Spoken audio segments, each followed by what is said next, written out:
In the December of 1984, a study found in the British Medical Journal, Volume 289, suggested that the full moon increased criminal behavior due to human tidal waves, whatever that means. Something about gravity and water in the body. However, ever since the article debuted, there have been debates regarding the validity of such a claim.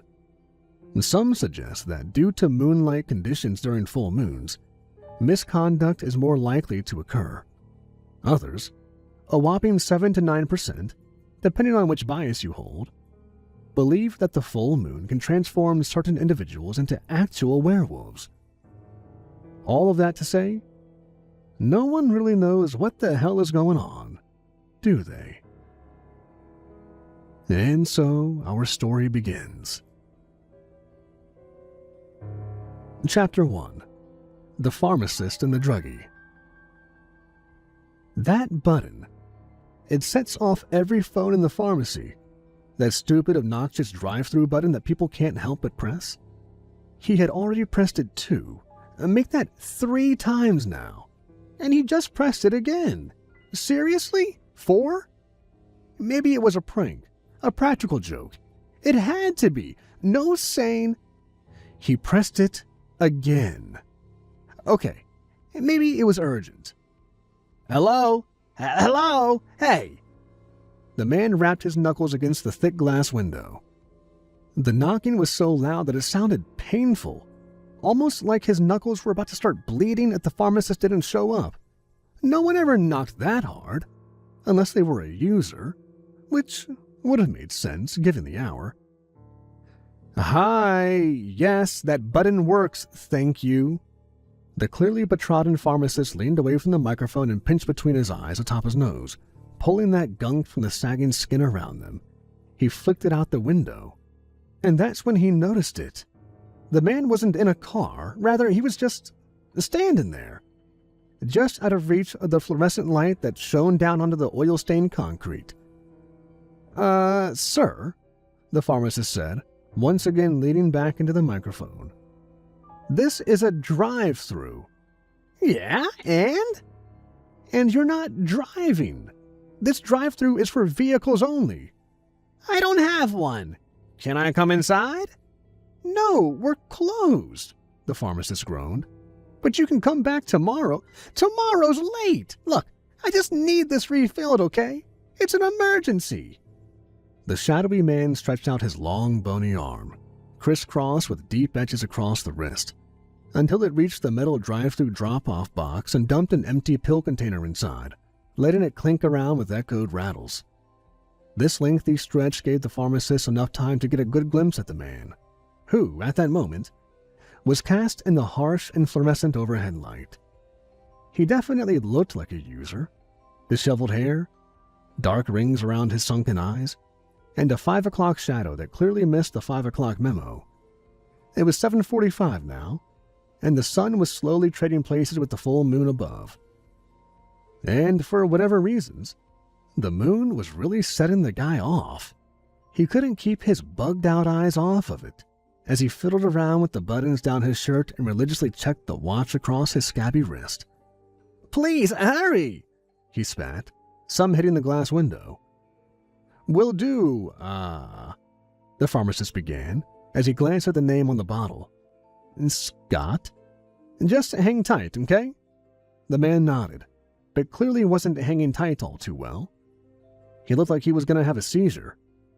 Maybe he was having a seizure. The pill container was all too strange, unlike any kind the pharmacist had seen before. It was clearly supposed to be a prescription, but the nomenclature was either extremely foreign or illegally produced. Aside from the man's name, Scott Lawrence, the bottle was incredibly bare, with no mention of the prescription number or any identifying features. "Where'd you get this prescription from, Mr. Lawrence?" the pharmacist slowly asked, as he rotated the bottle around in his hands, noting the instructions. Take 1 tablet by mouth every full moon. In his 6+ years of pharmaceutical work, he had never seen instructions denoting such an odd and specific usage. "My doctor, but he's not available right now, and I need it filled, even just 1 tablet, please." The pharmacist shot his glance from the man down to the bottle. He turned it in his hand as he squeezed the orange plastic, biting his lip. This was always his least favorite part about the job, and even if he wanted to help this man, whom at this point he was growing quite tired of, he couldn't, as the foreign text was nearly illegible. I'm sorry, sir, but I'm going to have to refuse the refill. Unless you can get your doctor on the phone, I just don't have enough reliable information to. Just fill it, please, damn it. You don't understand. Sir, if you're having a medical emergency, you need to go to the ER. Or if you'd like, I can call and have them out front in a couple of minutes. I don't. The man stopped halfway through his thought, sighing as he heaved a frustrated and jotty breath onto the chilled window that at this point was but inches away from his sweaty face. He calmly looked up to face the pharmacist, heaving once more into the cool autumn air. Look, if you don't refill that bottle, the man said, pointing with a finicky finger, people are gonna get hurt. The pharmacist didn't understand if the man's demand was a threat or a warning, or perhaps a mixture of two. Either way, he couldn't give him the prescription now, and he didn't want to. I'm terribly sorry, sir. No, you're not. Not yet. But you will be, the man said, less angry and more so sad as his voice shook. The pharmacist swallowed deeply, reaching for that little button beneath his register and pressing the cold steel against his fingertip. Sir, am I going to have to call the police? The pharmacist asked, lowering his tone aggressively. The man wagged his head sorrowfully. I've tried. They can't help me. I thought you could have. And with that, the man ran off into the night. Chapter 2. The Detective and the Rookie. There were bigger things at play than a streaker, but that's what the Rook dragged in. Not a gangbanger or a pimp or an axe murderer. A streaker. All the guys on the force gave him crap for it, but hey, a crime's a crime. Yeah, but not as bad as what we found down on 4th and Cherry. What did you find down there? The Rook asked, leaning back in his seat, awaiting yet another anecdote. Senior Detective Lewis buckled his fists beneath the scruff along his chin, leaning in real close to the Rookie. 2 bodies, 1 female, 1 male. Both maybe mid-40s, probably married, maybe joggers. We found the woman's guts hanging out and running along the street. Talk about a jog. And the man? Detective Lewis shook his head with a shot of hot breath through his nose. We can't find his. Whatever managed to drag him there must have taken a meal to go. That's disgusting. Those are human lives. Yeah, the detective stood. Get used to it, kid. There's more where that came from. And granted, it was probably just some wild animal unless we got an absolute nutcase on our hands. And what about the streaker? The Rookie asked. Yeah, what about him? Talk about a nutcase. Old Wolfie's been in and out of here more times than we can count. He's just a nutkick. He's harmless. Wolfie? Detective Lewis laughed throatily to himself, slapping his palms on the table before the Rook, who had no idea what was going on. You've got to learn, kid. His name's Scotty Lawrence, but we call him Wolfie. Not to his face, of course, but it's not like he'd care. He'd probably like it. He, thinks, anyway, that, he's a werewolf. Detective Lewis lost it in a fit of hilarity, repeatedly slapping the table. You're shitting me. No, I swear it. He's a nut. I told you. My guess, it's some kind of kink. Maybe drugs, too. I don't know. Every full moon, we find the guy sprawled out, butt-ass naked somewhere in the city. He's the only repeat offender we don't lock up. He's hilarious. And more importantly, he's harmless. But what about the bodies? What about them? Well, I mean to say the werewolf guy was out and about when these 2 corpses popped up on 4th and Cherry. Who's to say? Nah. See, here's number 1 lesson, kid. Correlation doesn't equal causation. Just because 2 things happen at the same time doesn't mean one caused the other. Crime rates are always way higher on full moons, but that don't mean everybody's the frickin' wolf man. You like ice cream? Yeah. Boom, see? You're a murderer. Homicides go up 35% in the summer, which just so happens to be when everyone, including you, by your own admission, eats ice cream. Therefore, ice cream causes homicide and you're a murderer. See? The logic's wrong, kid. Yeah, but this guy told the pharmacist at Dingle's that he's gonna start killing people last night. They all say that. Everybody and their mother want to kill somebody. Look, if it makes you happy, we'll book him. Granted, indecent exposure, if we're lucky, we'll get him like 30 days max. But I'm telling you, the guy's harmless.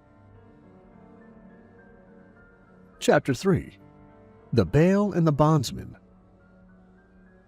On the third ring, he answered, sounding as if he had just woken up from a fresh nap. Hello? Mikey, it's me. He knew that voice, which was never a good sign in his line of work. Scotty? Scott, where have you been? Mike, I need you to... Wait. Where are you right now? Jail? If Mikey wasn't fully awake before, surely he was now. Shit, Scott, I cannot do this again. Michael, listen, if I stay here, I'll never get the pills I need, and I'll... Start hurting people, I know, you've told me. 4 times. But what good has it done? You're right back to where you always start. Mikey caught his breath and puffed it out. Listen, who else did you call? You, Scotty said as he scratched his neck, looking around the bare yellow-tinted room, flashing a quick glance at an unamused corrections officer. You get 3 calls, Scotty. I know, you didn't pick up twice. Son of a bitch, man, I can't do it, I'm sorry. You're a nice guy, but you're absolutely insane. Goodbye. Wait, Michael, listen, please. Mikey pressed his forehead against his wooden desk, tapping the receiver of the corded phone against the same unforgiving wood beside him. He lifted his head as a trail of drool piled from his mouth onto the desk and on his long-sleeved shirt with which he wiped it. Did you post bail? Yeah. How much? 15.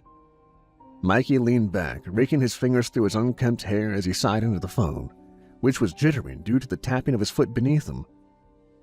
You don't have $1.50 to your name? No, after Melissa. I don't need to hear another sob story. Look, Mikey paused, locking eyes with the framed picture before adorning the eastern wall of his office, a ship passing through a rugged sea. It gave him ideas. Mikey, you there? Mikey couldn't answer, as 1,000 different scenarios racing through his head demanded his attention. Eventually, his present reality caught back up to him. Do you fish? Scotty didn't know how to answer. Do I fish? Yeah. I used to, but I gave up that after... I gave up that and hunting after. I didn't ask you that. Now, when did you fish? Did you ever use live bait? Scotty scratched his head, avoiding eye contact with the officer beside him, who, peripherally, was giving him an unamused look. Mikey, I don't... Because if you've ever used live bait, Scott, then you must have seen a few sharks. At that word, Scotty pieced together the plan that Mikey was forming, the offer he was making. I've never seen a shark before. But would you? I mean, if you could, would you? Scotty clutched the phone with a sweat-laced palm, eyeing the ring that encircled his 4th finger. Yeah, I would. Chapter 4. The Muscle and the Sheep. Coming, Miss Moore shouted as the door escaped her. It seemed further and further away with each step and each day that passed by.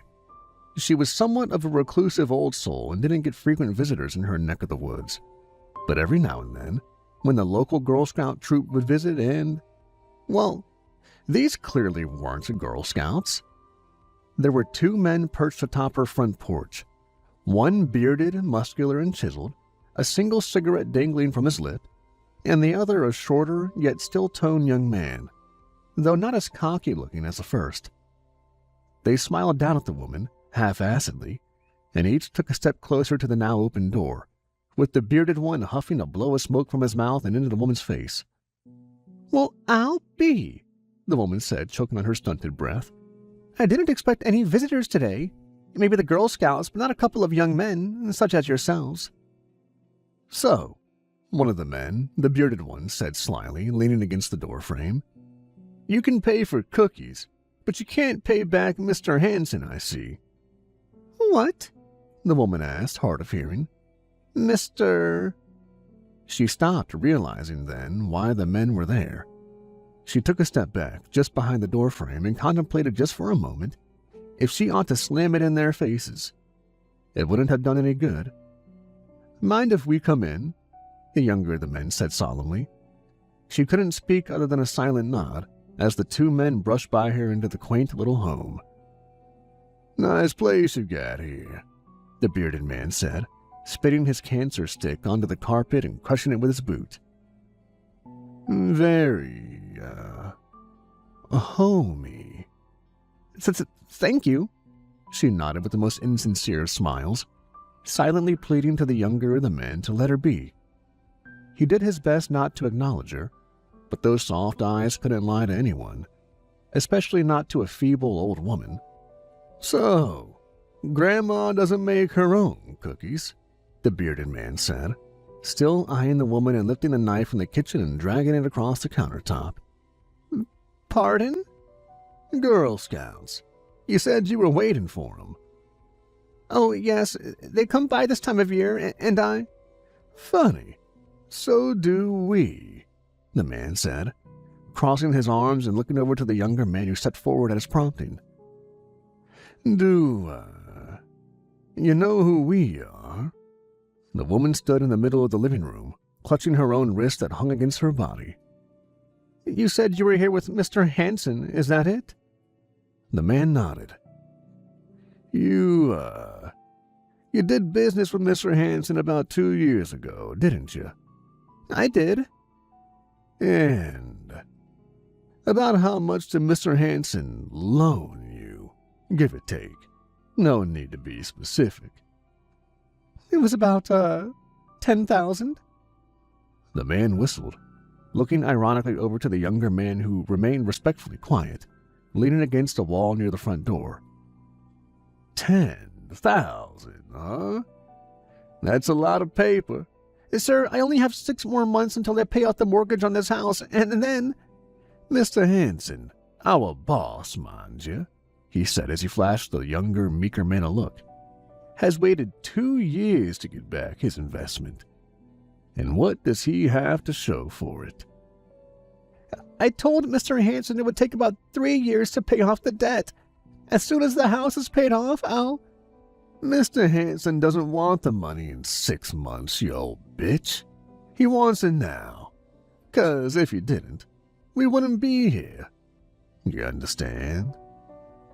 The old woman nodded submissively in reply to the man's condescending and incessant bobbing. "I understand that, sir, but I don't have that kind of money just lying around."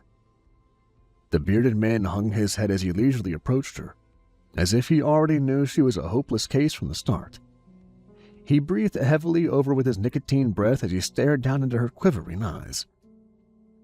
"That's too bad, 'cause we can't leave here empty-handed."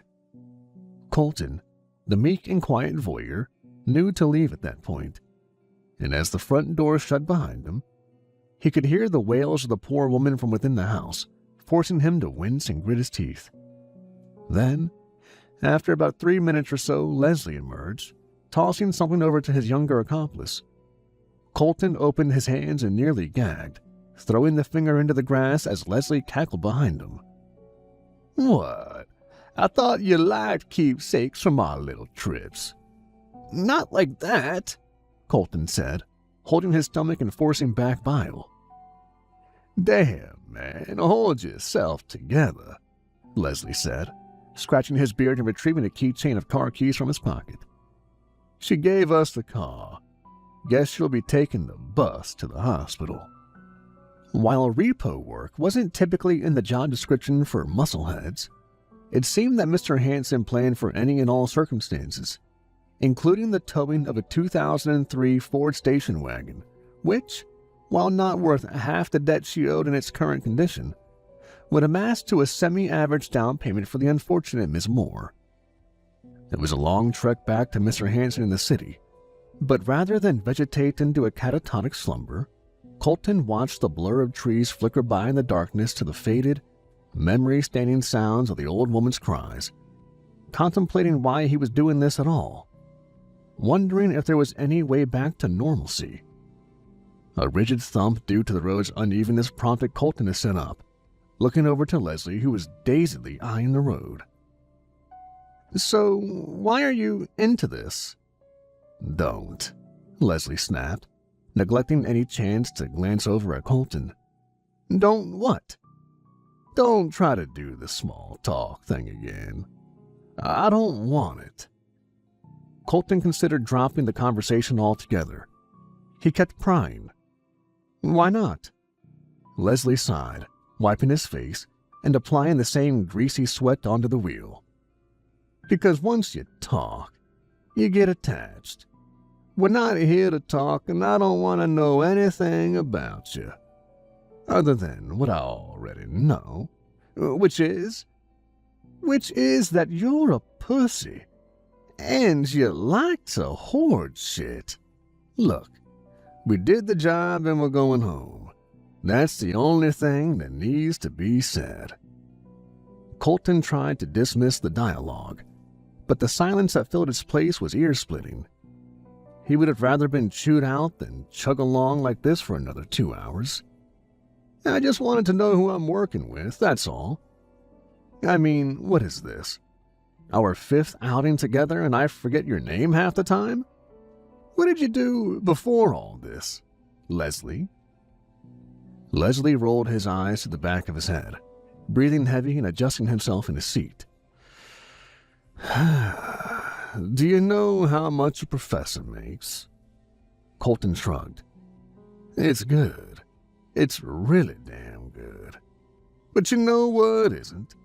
When one of your students goes to the dean and says that you sexually harass her or some shit. Then you lose your job and your family." The carload fell back into silence before Colton could speak again. "Man, I'm sorry. I had no idea," Colton finally murmured. Leslie snorted to himself with glee. "Don't be too sorry. She wasn't lying." Colton didn't say a word for a long minute. "Well, I can respect your honesty." "No, you don't. You respect me as far as you can throw me. You think you're all high and mighty because you're in this for the right reasons, according to you, You got mouths to feed, is that it? You gotta put bread on the table or some shit? Funny thing is, you and I ain't so different. We're both willing to do what it takes to get what we need, and we'll turn into animals to do it. That is what separates the sheep from the wolves." Chapter 5. The Shark in the Ring. "Boys, you're back. Please, sit. Leslie, Colton, allow me to introduce you to our guest, Mr. Scott Lawrence." Mr. Hansen gestured over to the out-of-place, scrawny man seated across from him. Apparently, Mr. Hansen partakes in a highly unorthodox, no-questions-asked policy, and any friend of Mikey is a friend of his, according to him. "Now, let me get this straight, Scott. Mikey tells me this was your 4th time in the clink, huh?" Mr. Hansen asked, hands clasped and resting on the desk before him. Scotty nodded. "And the reason that you keep winding up there is because you like to flash your shit all over town? You're a streaker. And the reason you're a streaker is because you claim that you're a werewolf." Leslie coughed into a fit of laughter before being snapped at by Mr. Hansen. "Leslie, enough! Show our guest a little hospitality," he barked, turning to Scott with a smile. "Now, I must admit, Mr. Lawrence, that we've had all kinds of characters in need of our services. Hookers, gangbangers, gypsies, pimps, pickpockets, murderous thugs, but werewolves? Now that's a first. Will you help me? Scotty pleaded, too fatigued to argue his case. Mr. Hanson smiled wider. Of course. I like you already, Scott. Now, and I do hate to bring this up, but the payment. My boys just came back from speaking with a client who was very hesitant to give me what I was owed. And as much as I love helping others, I'm not a philanthropist. This is a business. You understand, right, Scott? Scotty nodded. Excellent. Now, considering that you're an extension of our common friend, Mikey, it would be fitting to extend his 10% down payment policy to our current negotiation, would it not? Scotty nodded again, just trying to leave the place at this point. Excellent. Now, do you have any form of payment on you? By chance, or... Scotty pulled the ring from his pale and bony fourth finger. The sweat created a lubricant that allowed it to slide off in an instant, leaving behind an even paler skin that hadn't seen the light of day in years. He gently set it onto the table inside, refusing to let it go until the final second with which he sat back up, staring directly back at Mr. Hanson. The display garnered the attention of Leslie and Colton, who both watched from behind. That's 7 grams of sterling silver and 4 grams of 24-karat gold. That's well over the 10% rate. Mr. Hanson picked up the small metallic ring and examined it between his fingers. Quite beautiful, he said with a smile. Though the silver is practically worthless, the gold is at least 16 to 17%. It'll do, Mr. Lawrence, it'll do. Scotty nodded, rising to his feet. He turned to get a good look at the 2 men behind him, locking a sympathetic glance at Colton before turning back to Mr. Hanson. You can imagine where that ring came from, Scotty husked, refusing to look at the tiny object that Mr. Hanson was handling. It brings back a lot of memories for me, and not all of them are good. He nodded, as if remembering every one of them. I need you to promise me that you'll take care of that ring, and don't you dare pawn it. Mr. Hanson eyed the 2 men behind him, before focusing his eyes on Scotty, who was on the verge of tears. Mr. Lawrence, I will guard it with my life. He smiled. Scotty nodded. Good, he said, turning to walk away. And if I may, Mr. Lawrence, Mr. Hanson started, stopping Scotty from leaving. May I ask what became of Mrs. Lawrence? Scotty didn't move from his position, and as he still faced the doorway, he slowly blinked away a fleeting memory, though he never could truly. She was sick, Scotty said with a heavy breath of painful words. And I was stupid. I thought I could get rich quick and avoid the debt we'd be in, but I hurt people. Then one day, some guys and I were robbing this place, and a silent alarm must have triggered because we were surrounded by cops within 5 minutes. I tried running, but I couldn't outrun the dogs. And that's when it started. My curse. First it was Melissa, but then it was the Moons. And now I'm the sick one, with a doctor that's got to town and a prescription I can't fill or afford. And there's nothing I can do about it. Well, Leslie gruffly joked, there's always one thing you can do about it. No, I've tried that. Chapter 6. The Were and the Wolf. The summons for Scott Kessler Lawrence to appear in court was slated for 30 days after his arrest, which just so happened to coincide with the monthly full moon. Though given the local criminal justice department's repeated and ongoing hassle with Mr. Lawrence, a happenstance may have not been the only reason for the scheduling on such a lunar event, an event which, given his superstitions on the particular moon phase, would likely result in his absence from the hearing. This is what you wanted, right? The rookie asked, prompting the detective to roll along the rickety wooden wall until he faced him. Contempt of court? You knew he wasn't going to show. What, 'cause of the moon? The detective asked sarcastically. I might have had something to do with it. And let me guess, you still buy the whole werewolf thing, huh? Of course not, the rookie replied, rolling his eyes. But I do think he's our murder suspect. He's probably whacked out on drugs or mentally deranged. Hell, he's probably got multiple personalities or some shit. I hope you're right, kid, because we're going to go through a lot of shit to nab a streaker. The door to Hansen's office slammed open halfway across town. It wasn't loud enough to reach the courtroom, but it was loud enough to wake two snoozing muscles. "Damn it, that son of a bitch!" Mr. Hansen shouted, chucking his phone against the wall. Colton had never seen him so angry, so uncomposed. "What's wrong, sir?" Colton asked sheepishly, hearing the grunts of the still awakening Leslie from behind him. "That was Mikey! You remember that werewolf prick, right?" Colton nodded. Scotty's story had touched him, despite the fact that he was a complete wacko. "Yeah, well, he didn't show for his hearing this afternoon. That lying sack of shit. He's wasted my money, and more importantly, he's wasted my time, and my time is certainly not free." Mr. Hansen marched over to his desk, snagging a drawer open and snatching out a tiny metallic object. The ring. "Mikey forwarded me his address. See to it that he suffers well before the cops get him. No, better yet, we'll bring him in. Perhaps there's a reward." Hansen gleamed as he flicked the ring over to Colton, who clasped it tightly within his hand, looking from it up to his boss. "And when you're finished, sell that bastard's wedding ring."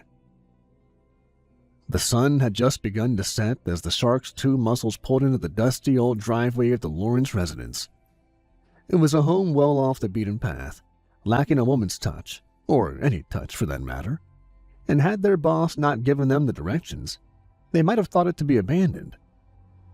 The door slammed behind Colton as he trudged through the high grass, meeting Leslie in front of the shared vehicle as the headlights cast their silhouettes onto the front blinded windows. "Guess we should have brought silver bullets, huh?" Leslie smirked, sliding the magazine into his Smith & Wesson. Colton forced a smile, looking down at the little silver ring gripping his fourth finger against his Beretta. Leslie noticed the sheen of the ring and sneered. "I know you're not going to sell it, are you?" Colton looked over to him with a concerned demeanor, but was interrupted before his lips could part into a lie. "Don't worry, I'm not going to tell Hansen. You're going to add it to your sick little collection, aren't you?" "It's not sick. It's a way of remembering. Remembering broke-ass dead people? Yeah, it's sick." Colton knocked twice before being shoved back by Leslie, who already had his finger on the trigger of his loaded handgun, pressing the barrel to the lock and firing 3 times. The door rattled, nearly off its hinges, as Leslie kicked it open, allowing the fading orange sunlight to drape the raggedy carpet inside and exposing the fleas burrowed within it. Colton looked anxiously over to Leslie, who was already halfway inside, lifting his gun and firing a warning shot into the ceiling, bits of drywall snowing down onto him as he wheezed. "All right, wolf boy, come out, wherever you are, or I'll huff, and then I'll puff, and I'll leave now." A muffled yet piercing voice rang out from somewhere deep within the battered house. Leslie turned to look at Colton and gestured for him to follow. However, Colton was nearly scared stiff. Leslie noticed and strut right over and into his face, but not before looking past him through the swaying blinds and into the night sky behind him. A plump and full moon pushing its way through the gloomy clouds. He rolled his eyes, which then focused intently on Colton, who got a few too many whiffs of his cancer stick breath. "Do you think he's actually a werewolf?" he asked, a hot breath shooting into Colton's sweaty face. "No. Do you?" "No. Then why are you so afraid of him, huh?" Colton didn't have an answer. At least not an honest one. "He could have a gun," he finally said. Leslie held up his and rolled his eyes before turning back into the house and down a shadowy hallway, which led to a single locked door that baked in an overhead hanging light. Colton followed hesitantly as the crunchy carpet snapped beneath his feet, emitting the smell of a wet dog. Colton watched as Leslie punched his fist against the wooden door repeatedly as the hinges moaned back at him. And then, after a moment, another moan came from behind the door, down from the basement. "Please, for God's sake, just—" The voice sharply cut off, and in its place, a low, gargled, and jagged screech shot up and through the entire house. It somewhat resembled a human scream mixed with the belching of vomit, but it was far too deep and animal to be human at all. And then the sound just stopped, and all that could be heard throughout the cramped hallway were the heavy, chopped breaths from Colton and the cocking of Leslie's gun as he raised it to the door, finger on the trigger. The clicking of the gun shivering in his hand suggested to Colton that for the first time in his career, Leslie was afraid, or at least nervous. Colton took a step back, kicking an unlocked door open with his heel and scrambling inside. Leslie turned to face the sound of the door squeaking as he flashed a display of disappointed and mocking teeth at Colton with a shake of his scraggly head. But he must have heard not what Colton was hearing. Those thuds ascending the stairs, not in succession of 2, but 4. Then there was a loud pound as the wooden door instantly snapped in 2. Leslie shot his head back to the doorway, firing a nervous gunshot in the wall as a large, hulking figure filled the voided dark space. Colton threw himself fully inside the empty room and slammed the door, just as Leslie let loose a horrifying whimper before his cry abruptly ended, the sound of snapping bones and tearing muscle filling the silence. And then a howl. It was thick and loud and hot. Deep and rapid inhales were the only sound that followed before a series of heavy thuds along the carpet led up to the door of the barren room. Then there were 2 huffs, 1 puff, and the door crashed down. Standing on 2 hind legs and filling up the doorframe with its hulking body was what looked like an overgrown dog. Its hair was matted and clinging to the bony appendages that drooped from its hunched-over body, which supported an equally knotted and terrifying snout that snapped as the thing lurched into the room. Colton elbowed a nearby window with all of his might, screaming that someone might hear him and pressing his trembling body against the furthest wall from the thing. It snapped that jaw again, flicking goopy drool across the room as it charged over to Colton, clasping down on his free hand with a mouthful of ragged teeth. He wailed again as he began punching the snout of the powerful beast with his fist, ramming the silver ring into its skin until it bled. The creature pulled itself back with tremendous force, howling, but this time in agony. It locked, almost with a sympathetic stare, its black and narrowed eyes onto Colton's. With a boisterous thud, the beast fell backward limply onto the carpet. Before his very eyes, Colton watched as the massive dog shriveled into a familiar form. Scotty, blood gushing from his gashed-open nose, twisted his head over and offered a smile up to Colton as he spat his final words. "Thank you."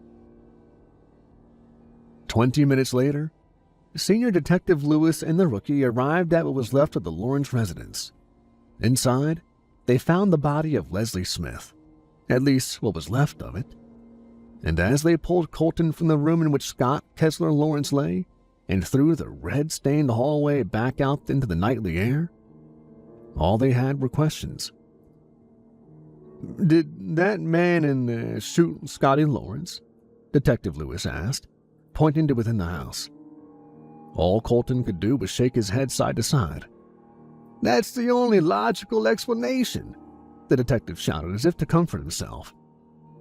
"Remember, Lewis," the rookie said, "correlation doesn't mean causation."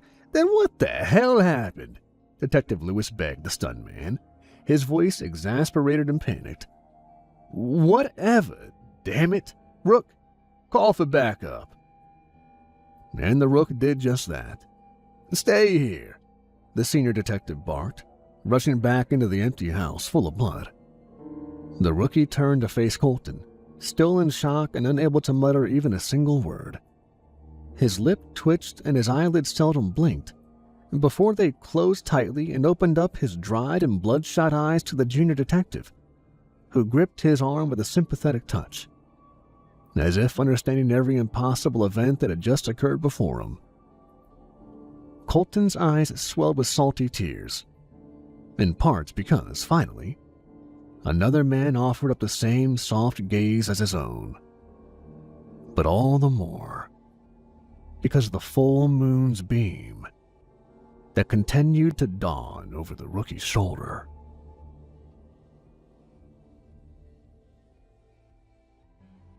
I guess I always knew there was something off about the small community I grew up in. It's all about context, I suppose.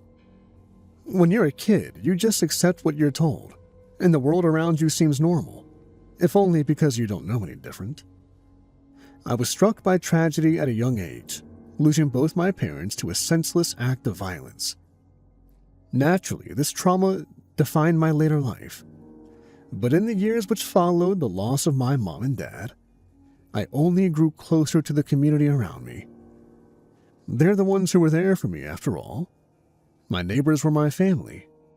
They raised me, looked after me, and helped me through my grief. And then there was Calhoun, the high priest and leader of our community. He became a father to me after my own dad died. I hung on Calhoun's every word, respected him, trusted him, loved him. It all seems so foolish now. Of course I was raised in a cult. That's obvious to me in retrospect. But this isn't the half of it. Because once I started down the rabbit hole, my old life was gone forever. Let me tell you about Bunker 1, the place where I was born and raised. We lived our entire existence underground, never seeing the sun or feeling the wind against our skin. Calhoun was the father of our community and the oldest amongst our number. He was the only one who remembered the old times, before our people were forced from the surface and took sanctuary below ground. Calhoun spoke of an apocalyptic war which killed billions and poisoned the earth, leaving the surface uninhabitable for decades to come. Calhoun used this mythology to build his religion. He promised that our piety and loyalty would be rewarded. We, the people of Bunker 1, were God's chosen ones. When the time was right, either we or our descendants would return to the surface and repopulate the earth. This was our destiny, or so Calhoun had us believe. When I finally discovered the truth, I hated Calhoun for the lies he told and for what he did to me. But now I realize he faced a difficult choice. And looking back, I have some sympathy for the old man. I understand his motives, even if I can't justify his actions. I was a grown man by the time my story begins. By most accounts, I had a good life in Bunker 1. The underground facility was well provisioned and stocked. We had modern amenities, power, and enough food and water to last for decades to come. The community was tight-knit, and everyone had their assigned job or role. Calhoun was loved, respected, and, at least to an extent, feared in his position as leader. There was little dissent to his rule, and few questioned the vision of salvation he offered. And my own future was bright, at least as far as it could be inside an isolated community completely cut off from the outside world. I was engaged to be married to Sonia. An arranged marriage, of course, the match being chosen by Calhoun himself. Sonia was a good woman, and I'll admit to being very fond of her, even if my heart was never truly committed to the union. It was expected for me to marry, raise children, and take on a role as a community leader. Sonia believed I was being groomed by Calhoun to take over when he was gone. The high priest was an old man and couldn't carry on forever. My future was set up in front of me, but I wasn't content. I ate powdered or canned food, breathed recycled air, worked under artificial strip lights, listened to Calhoun's repetitive sermons, and looked at murals of blue skies, green fields, and tall trees painted on the bunker's concrete walls. This had been the norm for my entire life. And yet I now felt there was something very wrong with the small, enclosed world I inhabited. I explained it to Sonia while we were eating our rice in the dining hall. I sat across from her, the two of us sharing our own table in a room filled with our neighbors, all of us dressed in identical light blue tracksuits. "Doesn't it strike you as odd?" I asked, catching my fiancé's eye as I spoke. "We live underground but have everything we need to live comfortably. Food, water, medicine, electricity, refrigeration, plumbing, spare parts for whatever breaks down, and even weapons to defend ourselves with. It just doesn't add up." Sonia wasn't interested in debating me, though. She merely rolled her blue eyes and flicked back her blonde hair before answering abruptly. I don't know, Eddie. Why are you always asking questions? I shrugged my shoulders while playing with my food, somewhat annoyed by her lack of support or interest. I'm just curious, that's all. Well then, you should ask the high priest. He has all the answers, she said confidently. I did ask Calhoun, and his answer made sense. He explained that our predecessors had known war was coming and built the bunker accordingly, kitting out the underground facility with all the supplies and amenities the survivors would ever need, and stocking the stores with enough supplies to last for generations. Bunker 1 was designed to facilitate the long-term survival of its inhabitants. I'll never forget the calm and confident manner in which Calhoun explained such things as he took on his paternal role, brushing back his white hair with his hand while smiling amicably through his yellow teeth. His words seemed sincere, but I'd known the old man for too long and had learned his tricks. I saw something in his face at the end of that conversation, a twinkle in his eye which told me he was lying. It was around that time when the nightmares began. Again, night terrors were nothing new for me. I'd suffered from them since childhood as a direct result of witnessing my parents die. But these dreams were different, chilling and surreal. I had the distinct feeling I was being constantly watched, with a dark, faceless figure standing over me, out of reach but observing my every move and reading my every thought. It was a chilling, terrifying feeling. Still, I might have written this all off as paranoia or perhaps cabin fever. After all, I had no real evidence and no way of proving that Calhoun's story wasn't true. That was until the rats arrived. I vividly recall the first rodent I saw while carrying out a stock take in the stores. I almost jumped out of my skin when I saw the big brown rat sitting on the shelf, bold as anything as he stared right at me. They started out in the air ducts and vents, made their way into the food stores, and eventually infiltrated the communal areas, dining hall, and even our personal bunks. This was the greatest crisis our community had faced since the invasion during my childhood. Calhoun took the infiltration very seriously. He warned the community members not to approach the troublesome rodents, claiming they were dangerous and carried diseases. The high priest organized a small team of hunters from his loyalist henchmen. They set about exterminating the rats with a murderous zeal. I didn't share Calhoun's enthusiasm for the killing spree, though. One of the rodents began following me around, a brown male rat who almost seemed tame. I first saw him in the stores, then in the offices where I was working, and finally in my bunk room. I took to feeding the rat scraps and crumbs, although I never saw him eat. Still, I didn't make any effort to harm the rodent, nor did I report his presence to the hunters. In fact, I took a liking to the small creature and looked forward to seeing him scurry out of the air vents. I even gave him a name, Roland. Roland the rat. But the wider implication of the rodent infestation wasn't lost on me. I spoke to Sonia about my theory, not in the crowded dining hall, but while we were courting in private inside her bunk, a part of the premarital ritual. I'll confess it wasn't my best pillow talk, and certainly killed the passion of the moment, but I needed to talk to someone, and I thought I could trust my fiancé. Calhoun isn't telling us the truth. You know that, don't you? Sonia shook her head in frustration, pulling the sheet up to cover her naked body. I could already tell she didn't want to have this conversation, but I persevered nonetheless, hoping I could get through to her. The rats, that's what I'm talking about. Where did they come from?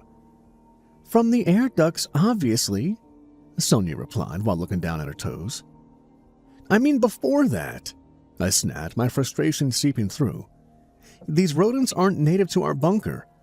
That means they must have come from the surface, so if they can survive topside, then we can too. Sonia looked at me like I was crazy, sitting up in bed while her blue eyes bulged. What the hell are you talking about, Eddie? You know it's not safe out there. We'll die if we leave this bunker. That's what Calhoun says. We've trusted him blindly all these years, but the rats prove he's been lying to us. Sonia exploded at this statement, rising from the bed and standing over me wearing nothing but a white bedsheet, her eyes full of fury as she shouted me down. "This is bullshit, Eddie. I don't know what's gotten into you, but I won't stand for this talk. The high priest is our leader. He's protected me, protected you all these years. We owe him everything." I didn't have any response to her tirade, instead looking away and silently staring at the bare wall. "Damn you, Eddie," Sonia cried out while angry tears rolled down her cheeks. "Damn you to hell." With that, she stormed out of the bedroom, slamming the door behind her. I knew from this moment that we'd never be man and wife. We were on entirely different wavelengths, and I couldn't trust Sonia any longer. I don't know for sure, but I strongly suspect Sonia told Calhoun about my lack of faith. The high priest asked me to stay behind after the next morning's sermon, calmly requesting that I sit and talk with him under the painted mural depicting green fields, blue skies, and an orange sun which adorned the back wall of the temple, directly behind Calhoun's pulpit.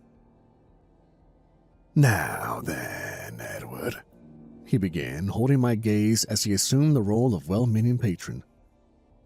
"What's all this I'm hearing? Honestly, I'm rather concerned about you, young man." I was taken aback, almost stuttering out my response. "I don't understand, sir." "Rats," Calhoun blurted out, louder than I would have expected from him. "You've become obsessed with these damn rats, and you've been spreading your ridiculous theories. Is this not true?" Suddenly, I felt like I was subject to an inquisition. "I was just wondering where the rats came from. Is it so wrong to ask questions?"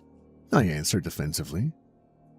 "It is when you're spreading conspiracies which cause dissent in my community," was Calhoun's firm response. "Let me tell you, Edward, these rodents do not come from the surface. Rats have lived underground with us since day one. They've come to Bunker 1 because their food supply has been exhausted. Now they've been eating through our stores and chewing up our wiring. This cannot stand, Edward.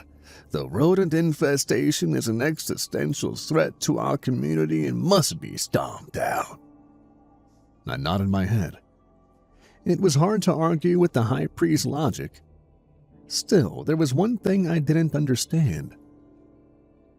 "You say the rats' previous food supply ran out.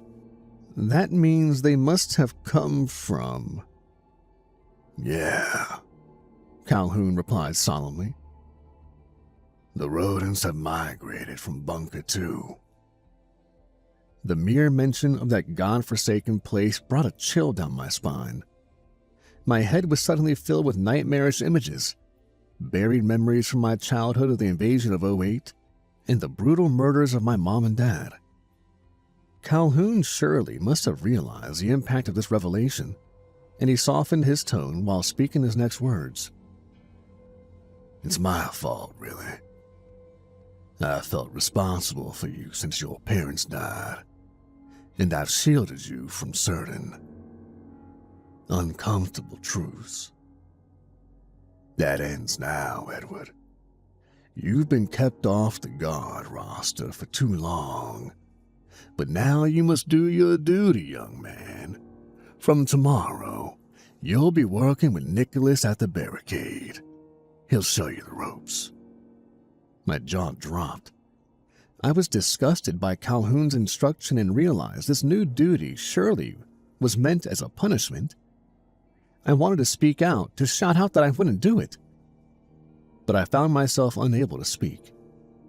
I simply sat defeated as Calhoun stood and began to walk away, pausing only to pat me on the back and speak in my ear.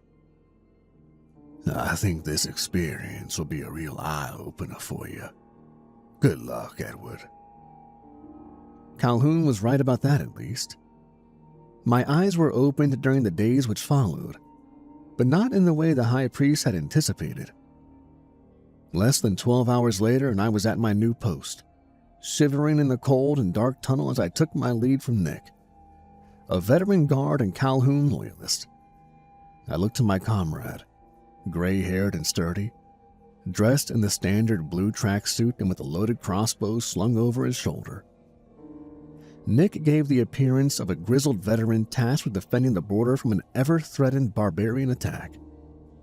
He looked at me under the dim light with a mix of contempt and suspicion, and I suspected Nick wasn't happy about my arrival at his post. We stood in the front of the barricade, crudely constructed from sheet metal, and stared down the long and narrow corridor, dimly illuminated by failing lights in the unmaintained section of the vast underground complex. The tunnel was the only link between bunkers 1 and 2, and thus it had to be kept under constant guard. I had good reason to fear what lay at the far end of the tunnel, and that fear was due to the invasion of 08.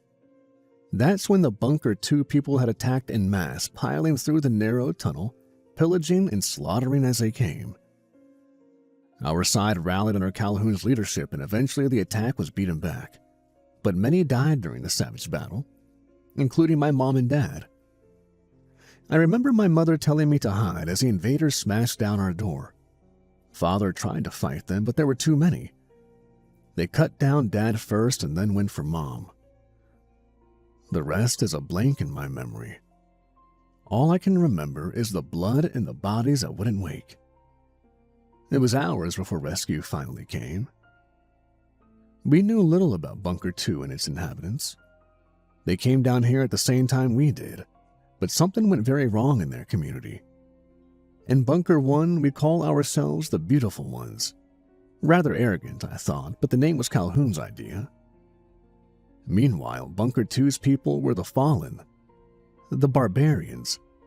While our community was well-ordered and relatively comfortable, Bunker 2 had fallen into violent anarchy. The invasion of 08 was their attempt to take what we had. They failed, and there hadn't been another attempt in the many years since. But the threat remained, and the guard had to be maintained. "Contacts are pretty rare these days," Nick explained in a gruff voice. "Occasionally 1 or 2 will come down the corridor, but they scare pretty easy. Still, they're sneaky bastards, and you always need to be on your guard." "What about the rats?" "Rats?" Nick replied in a puzzled tone. "Yeah, Calhoun said they came from Bunker 2. Well, they don't come through here," Nick said defensively. "Probably through the air ducts. Anyway, don't worry about it, kid. I'm going to get some shut-eye. You need to take the first shift." I felt a cold shudder while glancing down the dark tunnel, focusing on a flickering light in the distance. "What happens if I see one?" Nick scoffed as he passed me the crossbow. "It's not likely, but if you do see someone approach, shout a warning. Usually that's enough to scare them off. If they keep coming, you shoot." "Shoot?" I exclaimed in shock. "We don't screw around anymore," Nick replied with a smirk. "Not since 08. Orders are shoot to kill. But don't worry, kid. Odds are you'll have a long, boring night. Just don't fall asleep, all right?" Hours passed, Nick snoring as he lay in his makeshift bunk behind the barricade while I kept watch. Nick was almost right. Most of the shift was quiet. I was a bag of nerves, jumping at every sound and shadow. But nothing happened. Until it did. During the early morning hours, I saw movement in the darkness, a shape moving through the dim light. At first, I thought my eyes were deceiving me, but then I saw a figure emerging from the shadows and running towards me. I raised the crossbow to my shoulder, trying to control my fear as I shouted out, "Don't come any closer! I'm armed!" The figure either didn't hear or didn't listen. I could see him now under the tunnel's failing lights. The interloper was a kid, maybe in his teens. He dressed in a dark red tracksuit, the standard uniform of Bunker 2 people, although I noted how his outfit was ripped and soiled. The kid himself was skinny, his skin pale and eyes filled with hunger and desperation. "Don't you hear me? Stop now and turn the hell around. I mean it." "Please don't shoot," the kid pleaded as he abruptly stopped running and held up his hands defensively. "I just want food, that's all." He was only 10 yards away from me now. A single squeeze of the trigger and the bolt would be lodged in the kid's chest. But I couldn't do it. I couldn't kill an unarmed young man. My hands were shaking as I clutched hold of the crossbow. We stared at each other across the gap, and for a moment everything froze. But a second later, I heard a gruff voice from my ear. Nick had woken from his slumber. "Shoot him, Eddie. He's crossed the line. You have to finish it." The kid's eyes bulged in terror as he pleaded for mercy. "I'm sorry, I just wanted food, but I'll go back." "Too late, asshole," Nick replied cruelly. "You should have listened to the first warning. Now we've got to make an example out of you. Shoot him, Eddie." But I wouldn't. "No, this isn't right. He's not a threat." "It doesn't matter," Nick replied, the fear now coming into his voice. "The High Priest's orders are clear." "Calhoun wouldn't want this," I shot back, looking over my shoulder while keeping the crossbow trained on the kid. "I'll take the prisoner to him. Calhoun will show mercy. I know it." I was winging it. Didn't know what I was doing, but I couldn't let this kid die. Nick was uncertain now. He wasn't happy with this change of protocol. Clearly, it scared him. "Fine," he answered finally. "You take the prisoner back and I'll stay here. But on your head be it, Eddie." I nodded, motioning for the kid to move and noting the relief in his hungry eyes. The Bunker 2 prisoner didn't give me any problems on the march back home. I guess he was just grateful to be alive. I asked some questions but got few answers. The kid's name was Kyle. He was scared, hungry, and running from unspecified horror in his home bunker. I expected Calhoun to be angry at my disobedience, but never thought he'd take it so far. The High Priest's initial fury at his midnight service being interrupted was followed by a hasty order for his henchmen to gather the entire community in the temple. All 102 of my neighbors, from the youngest infants to the elderly. I saw them all pile into the overcrowded place of worship, assembling under the mural of the great outdoors. There was Mr. and Mrs. Robinson, the nice couple who lived in the bunk next to me, with their infant son Isaiah. Beside them stood Owen, the head engineer in charge of the water purifiers, and Yasmin, the kind-hearted head teacher at the community small school. And amongst the crowd was Sonia. Our eyes met through the chaos, and I saw nothing but hostility. I realized then that something significant had changed. These were no longer my friends and neighbors. They were strangers to me now. Calhoun stood at the pulpit watching over his faithful. Meanwhile, two of his henchmen, Duncan and Mo, kept a tight hold of Kyle, the terrified prisoner from Bunker 2. As for me, I was reduced to the status of a paralyzed observer, unable to act as events played out in front of my eyes. Once the crowd had fully assembled, Calhoun cleared his throat and spoke out to capture their attention, his booming voice filling the hall. "My faithful, my children, it is with great regret that I call you here tonight. But alas, I've been left no choice." He paused, staring down at me with anger and disappointment in his hard eyes as he pointed me out to the crowd. "Brother Edward has betrayed us. Foolishly, he disobeyed orders and brought this into our fold." Duncan and Mo dragged Kyle forward. The kid tried to fight but was too weak. "This invader has come from Bunker 2, Calhoun announced with a barely concealed rage in his voice. "He is corrupted by the evil which dwells in the fallen bunker. Many of us are old enough to remember their invasion in '08, when these savages slaughtered our friends and family members without provocation or mercy." A wave of angry murmurs arose from the crowd, and more than a few hateful glares were cast in my direction. Clearly, this intruder is a spy by the barbarian leaders of Bunker 2. He cannot be allowed to return and report what he's seen. We must make an example of him. A roar of approval went up from the bloodthirsty mob. Calhoun shushed his people before calling out 6 names, ordering them up to his pulpit. There he handed them 6 daggers. It was clear what the intention was, and one of the 6 was Sonia. I cried out and tried to push forward to stop the savagery, but I was grabbed from behind and held back. The kid squirmed and begged for mercy, but he would find none. One by one, the executioner stepped forward and stabbed Kyle repeatedly in his chest and stomach. The poor kid screamed in agony, losing strength as his young blood spilled on the temple floor. When it was Sonia's turn, she paused briefly to look in my direction. Our eyes locked, and I swore I could see apprehension and fear in her pale face. Sonia didn't want to do this, but she didn't have the strength to go against the mob. I could only watch in awestruck horror as my ex-fiancé stabbed the dying Kyle in the guts, finishing the brutal ritual and ending the innocent kid's life. And I fell to my knees, crying out as angry tears rolled down my cheeks. I was surprised that they let me walk away from the murder scene. Frankly, I half expected for the mob to turn on me next. I still wonder whether they would have killed me if Calhoun gave the order. I'd grown up with these people, considered them family. Hell, Sonia was going to be my wife. But I wasn't one of them anymore. Not after that night.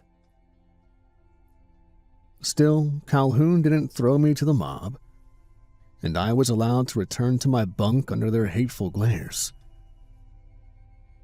I couldn't sleep that night.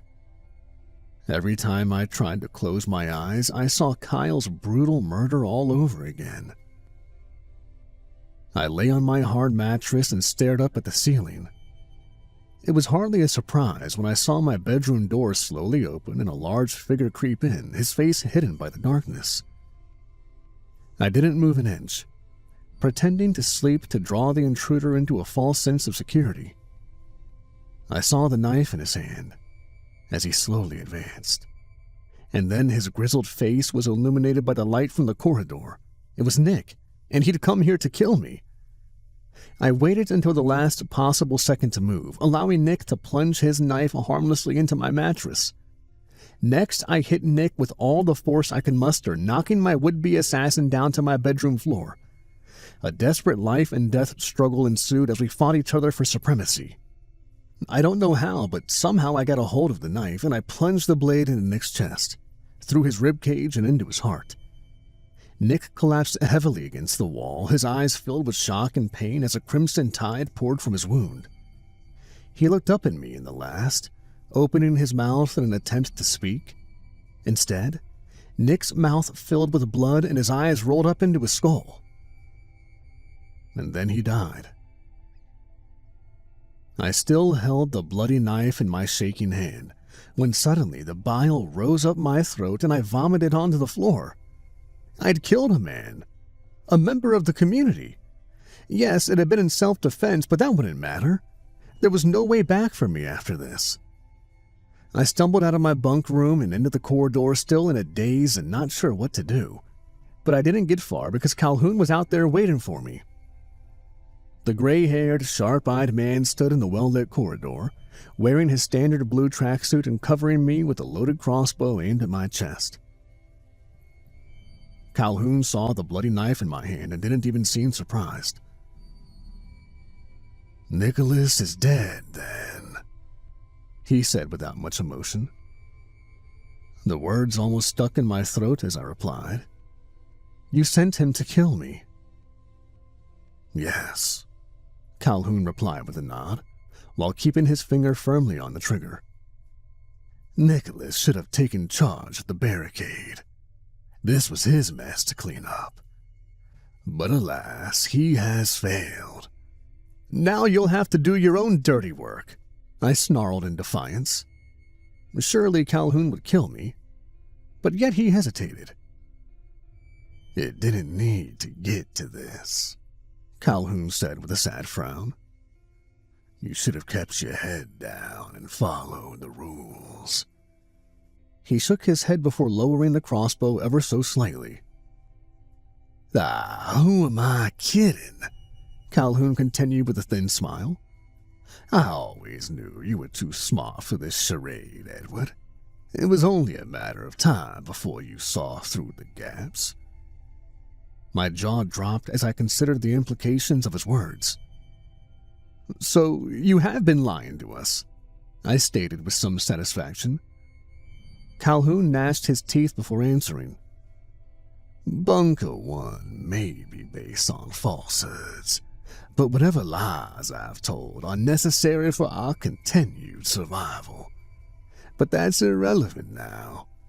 You're no longer a part of this community, Edward. I should shoot you down here where you stand, but I can't bring myself to do it. I'm going to give you a head start. 5 minutes before I sound the alarm.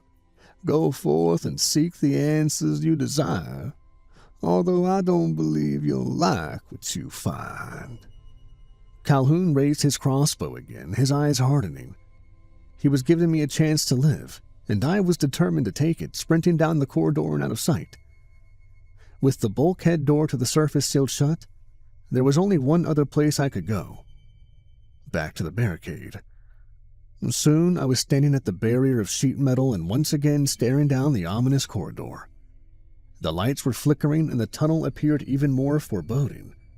My nostrils even picked up on a foul smell coming from somewhere down there, a stink of creeping death.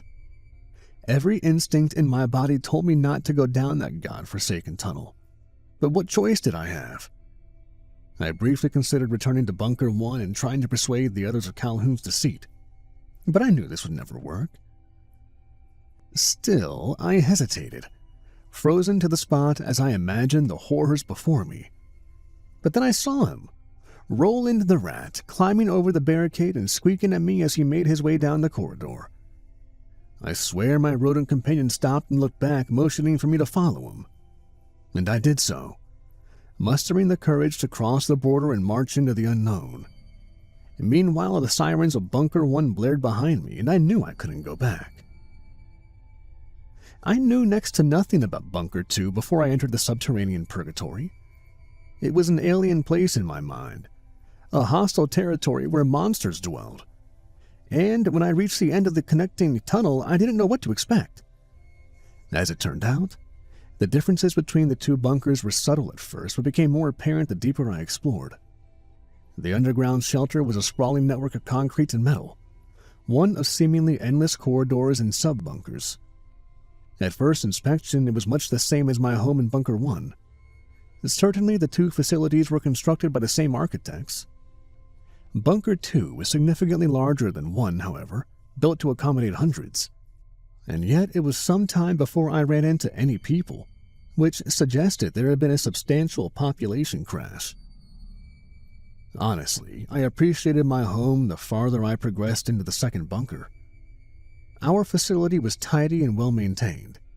It even had touches of color in the form of the murals Calhoun had painted on our walls. Not so in Bunker 2, where the walls were gray and drab. What's more, everything over here seemed to be in a state of disrepair. From flickering or non-functional lights, leaking pipes, smashed-in doorways, and machinery broken down and left to rust. Frankly, I was amazed that the facility was still inhabitable. And yet the air was breathable and there was no significant light for me to navigate my path. More concerning were the signs of violence I witnessed.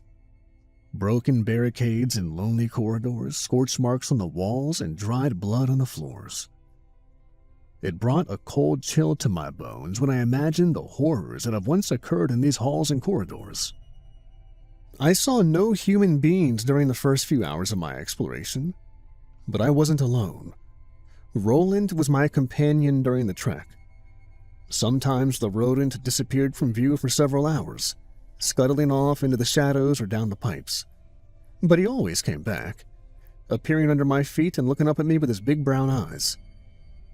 It was the strangest thing, because it often seemed that Roland was guiding me, leading me deeper into the bunker and directing me towards something. Or perhaps I was just losing my sanity. In any event, it was about 6 hours before I encountered the first human resident of Bunker 2, and this meeting was not a good one. I saw the shambling figure emerging from the corridor behind me and almost jumped out of my skin. The person who emerged was an elderly woman, her hair long and white and her skin wrinkled. Her red tracksuit was ancient, worn, and hanging off her thin and frail body. She limped forward towards me with her bony hands held out, but it was her bloodshot eyes that shocked me. Eyes filled with hunger, desperation, and madness. The elderly woman wasn't much of a physical threat, but there was something about her which made me feel unsettled. I still had the knife I'd taken off Nick, but the dagger was tucked into my waistband and I was reluctant to use it again, even in self-defense. So, I attempted to resolve the situation with my words.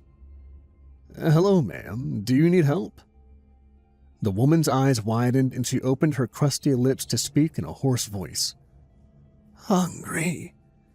I'm so hungry." I shrugged my shoulders. "I'm sorry, but I don't have any food." I watched in horror as her face twisted and she snarled her next words. "Meat. You are meat." She lurched forward aggressively and I reacted on instinct, pushing her down to the hard floor. The woman fell hard and I heard something crack. Maybe she'd broken something, but the woman's hostility towards me didn't diminish. She hissed like a cat while glaring up at me with hate in her eyes, grasping out with her claw-like hand. I'll confess that I broke in that moment, fleeing down the corridor as the fallen woman screamed after me. I left the crazed and starving lady in my wake, but was left wondering what had happened in Bunker 2 and how far its people had fallen. Unfortunately, I soon got my answer. Another corridor with flickering lights, except there was a foul smell down there. A rancid stink of rotting flesh. I shouldn't have gone down there. Of course, there was something horrific at the end of the corridor, but I needed to know the truth no matter how terrible it would be. Advancing cautiously into the darkness while holding my nose, I soon found the source of the stench.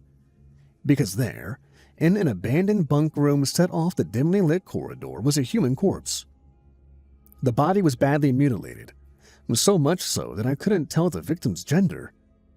The skin and much of the flesh was stripped away, exposing the white bones underneath. The sight and smell were so bad that I retched, but nothing came up because my stomach was already empty. I hadn't seen a dead body in many years, not since my parents were murdered.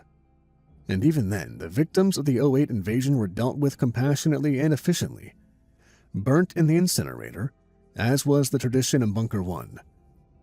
But leaving a body out to rot seemed barbaric to me. That wasn't the worst of it, though. I forced myself to observe the bloody corpse in closer detail, hoping to find some evidence on the cause of death. At first, I assumed the victim had been eaten by rats.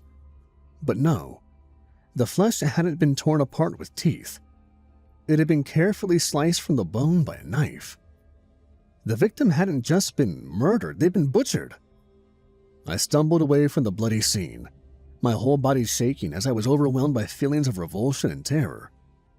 The implication was obvious. The Bunker 2 people I'd encountered were starving, so clearly food was in short supply over here.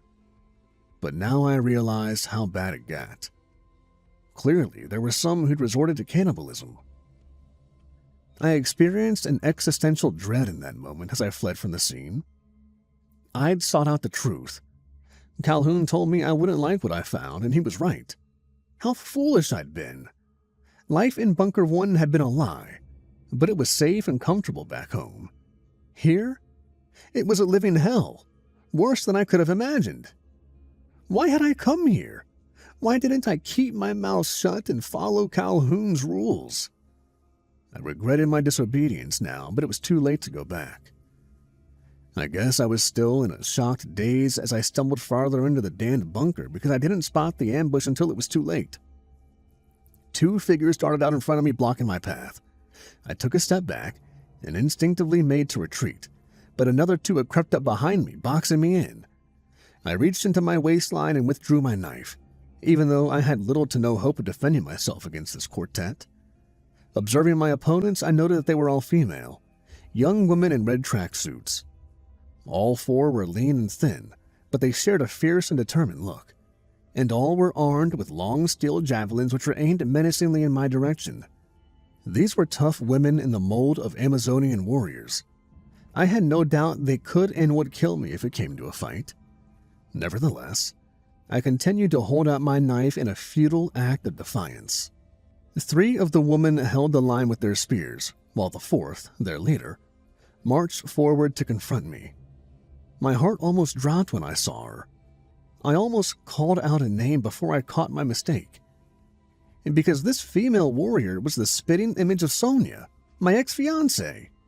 Sure, this red-coated woman was leaner, tougher, and more determined, but she had Sonia's eyes, hair, and facial features. I was awestruck and speechless as the blonde-haired woman approached, holding out her spear as she came. "Who the hell are you?" she demanded. I opened my dry lips and somehow found the words to reply. "Eddie. My name is Eddie." The lead woman nodded her head, as if my first name was all the information she needed, but her companions weren't convinced. "Cass, don't listen to him," shouted a dark-haired woman behind me. "He's with the Rat Pack. Has to be." "No," Cass said firmly, her hard eyes still focused upon me. "He's not Rat Pack. Look at his uniform. Light blue. You're from Bunker 1, aren't you, Eddie?" I nodded my head in confirmation. "Bunker 1?" asked a third woman in confusion. "Why would you leave to come here?" I looked to Cass, but she said nothing as clearly she expected me to answer. "I had to leave. Got in trouble with the high priest. There was nowhere else to go." "That's bullshit," cried the 4th woman. "He's a damn spy." "Maybe he is," Cass answered thoughtfully. "But we'll bring him back to camp to find out for sure." She nodded to the knife still in my hand. "I suggest you drop that, Eddie, unless you intend to take us all on." I inhaled, thinking for a moment before dropping the blade, hearing it clatter on the hard ground. Cass seemed appreciative of my cooperation. She lessened her grip on the spear and grabbed a bottle from her belt, casually tossing it into my waiting hands. "Take a drink, Eddie. I'm sure you can use one." I smiled while opening the bottle and drinking the cold water contained within. I thought I'd found a friend in Cass, but had no idea what awaited me back at the Amazon camp. The Bunker 2 settlement was based in a dining hall similar to the one we had back home. But while our hall was a place of peace and community, this was a room of desperation and hunger. I noted several things while I was frog-marched through the hall by the 4 female warriors. There were about 50 or 60 people spread throughout the space, sitting at steel tables while staring longingly towards the canteen. I witnessed how the children were the only ones active, and they were out of control, almost feral as they fought each other with food trays and jumped all over the tables. Their mothers made no effort to control their offspring, merely watching them with dead eyes and indifference. And it was only mothers.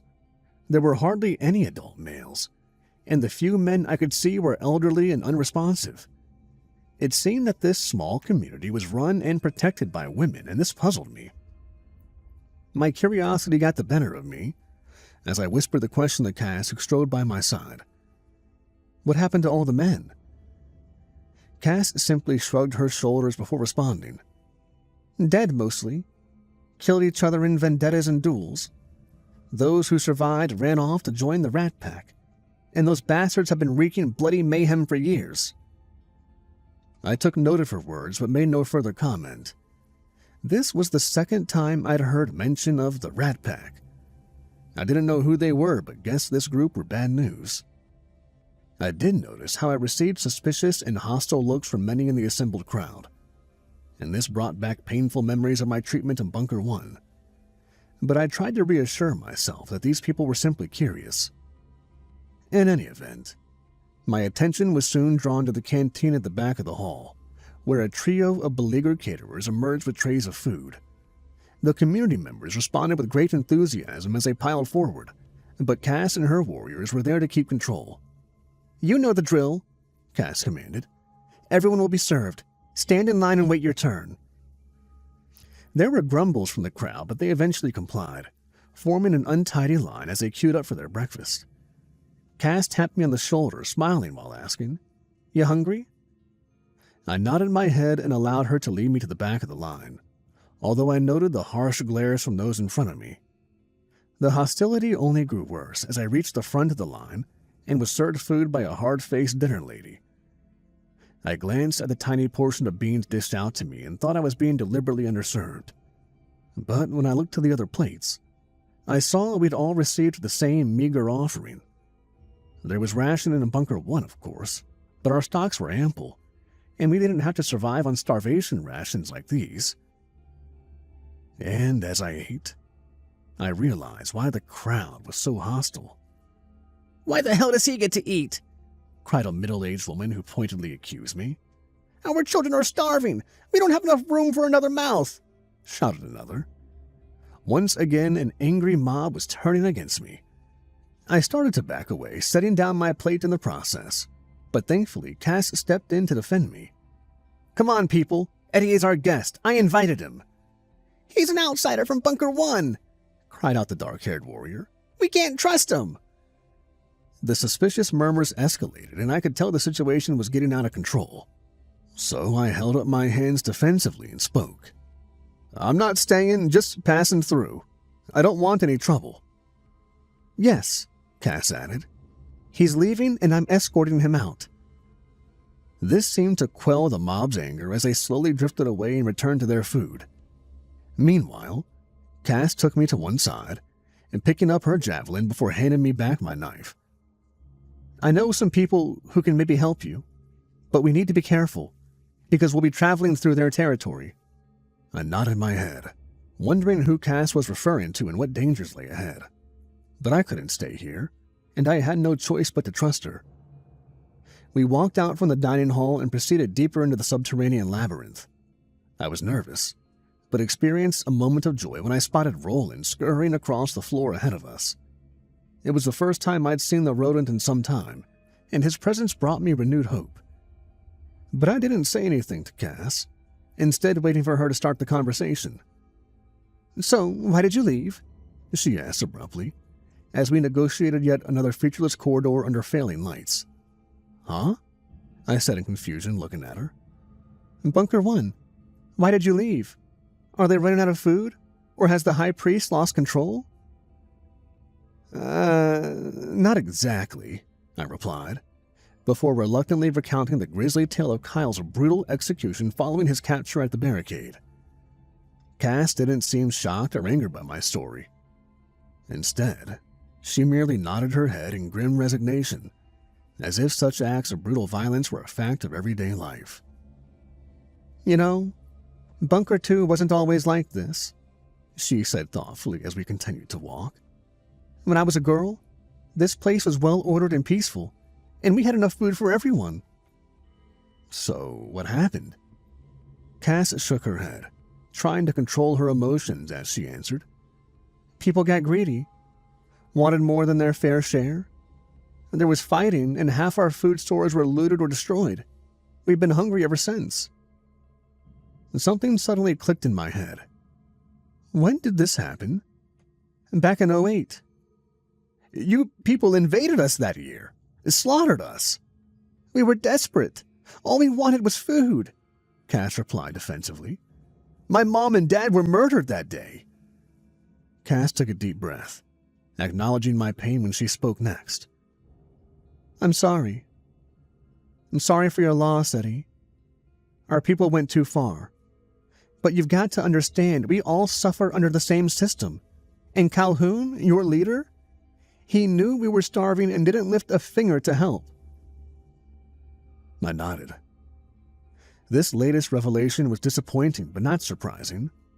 There was something which still puzzled me. This talk of a system that kept everyone down. "Where are you taking me?" "I'm bringing you to another community, one that I think can help you and give you the answers you need." I wanted to ask more, but Cass stopped us dead in our tracks. Her attention was drawn by a suspicious sight or sound.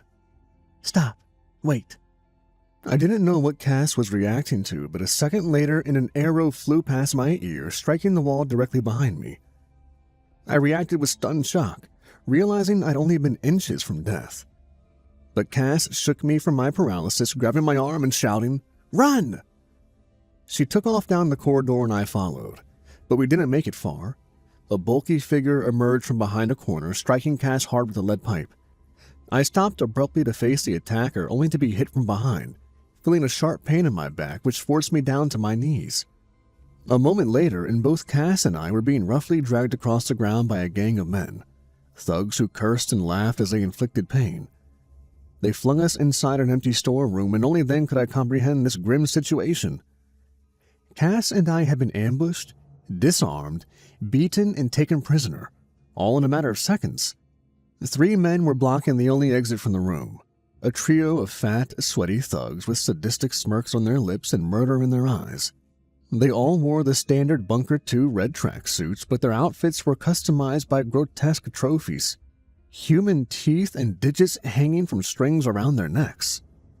I looked to Cass, who lay on the floor beside me, and saw genuine fear in her blue eyes. I didn't know who these men were, but could hazard a guess. The infamous Rat Pack, hunters and cannibals of Bunker 2. A moment later, and 3 thugs stood aside, allowing another 2 to enter the cell. The first man appeared to be the gang's leader. He had a deep scar across his cheek and a mean look in his dark eyes. Sadistic, but also intelligent. But what I noted was the crude tin crown he wore on his bald head, an unsubtle symbol of his power and position. The second man trailed behind the Rat King, and somehow his appearance was even more shocking. He was a short and ugly man with wild hair, but the real problem was what he carried on his back. A rucksack with appendages sticking out from the top. 2 severed human legs. "Well, my liege," the ferret-faced man sniveled, "we're going to have a feast tonight." "Oh, no," the Rat King replied, his cruel grin widening as he looked down upon us. "This is Cass, Queen of the Amazons. We've been after her for a long time. Going to have some fun with this bitch before she dies." Then he turned to me. "And this asshole, he's from Bunker 1. Oh yes, I recognize the uniform. Many of my men have died trying to get past that damn barricade. But now we have leverage, a hostage." He snarled an order to his men. "Get them up on their feet and back to camp. The Rat King didn't have a chance to finish his sentence, because a second later, an arrow penetrated the skull of the man behind him. Suddenly, pandemonium broke out in the corridor as the Rat Pack piled out with weapons in hand. From our cell, I saw a second man fall with a javelin in his chest, and then the survivors broke and fled. "Let's go! Grab the meat and run!" shouted one of them. The Rat King cast us a hateful glare before retreating. A moment later, and our saviors arrived in the doorway. Our rescuers were a trio, and what interested me was how they wore their uniforms that were a mixture of red and blue. 2 of the 3 warriors were young, a red-haired woman armed with a crossbow, and a man with olive skin who removed his spear from the chest of a dead cannibal. But their leader was an older man with gray hair, his brown eyes tired but still holding a spark of compassion. He smiled in recognition while holding out his hand to help Cass up to her feet. "Thanks for saving our asses, Joe." "Not a problem. Glad to help. But you were damn lucky we got here when we did." He frowned like a disapproving father. "What are you doing out here, Cass?" "I was bringing him to see you guys," she answered while nodding towards me. "Calhoun kicked him out of the Beautiful Ones. Now he wants answers." "Is that so?" Joe said with a raised eyebrow as he looked me up and down. "Well, we best get moving. The Rat King's been given a bloody nose, but he'll return looking for payback. We need to get underground. Then I'll tell this young man everything I know." I got up on my feet, relieved to still be alive and intrigued at what this new faction would reveal to me. We escaped quickly from the killing zone, fleeing before the Rat Pack cannibals returned.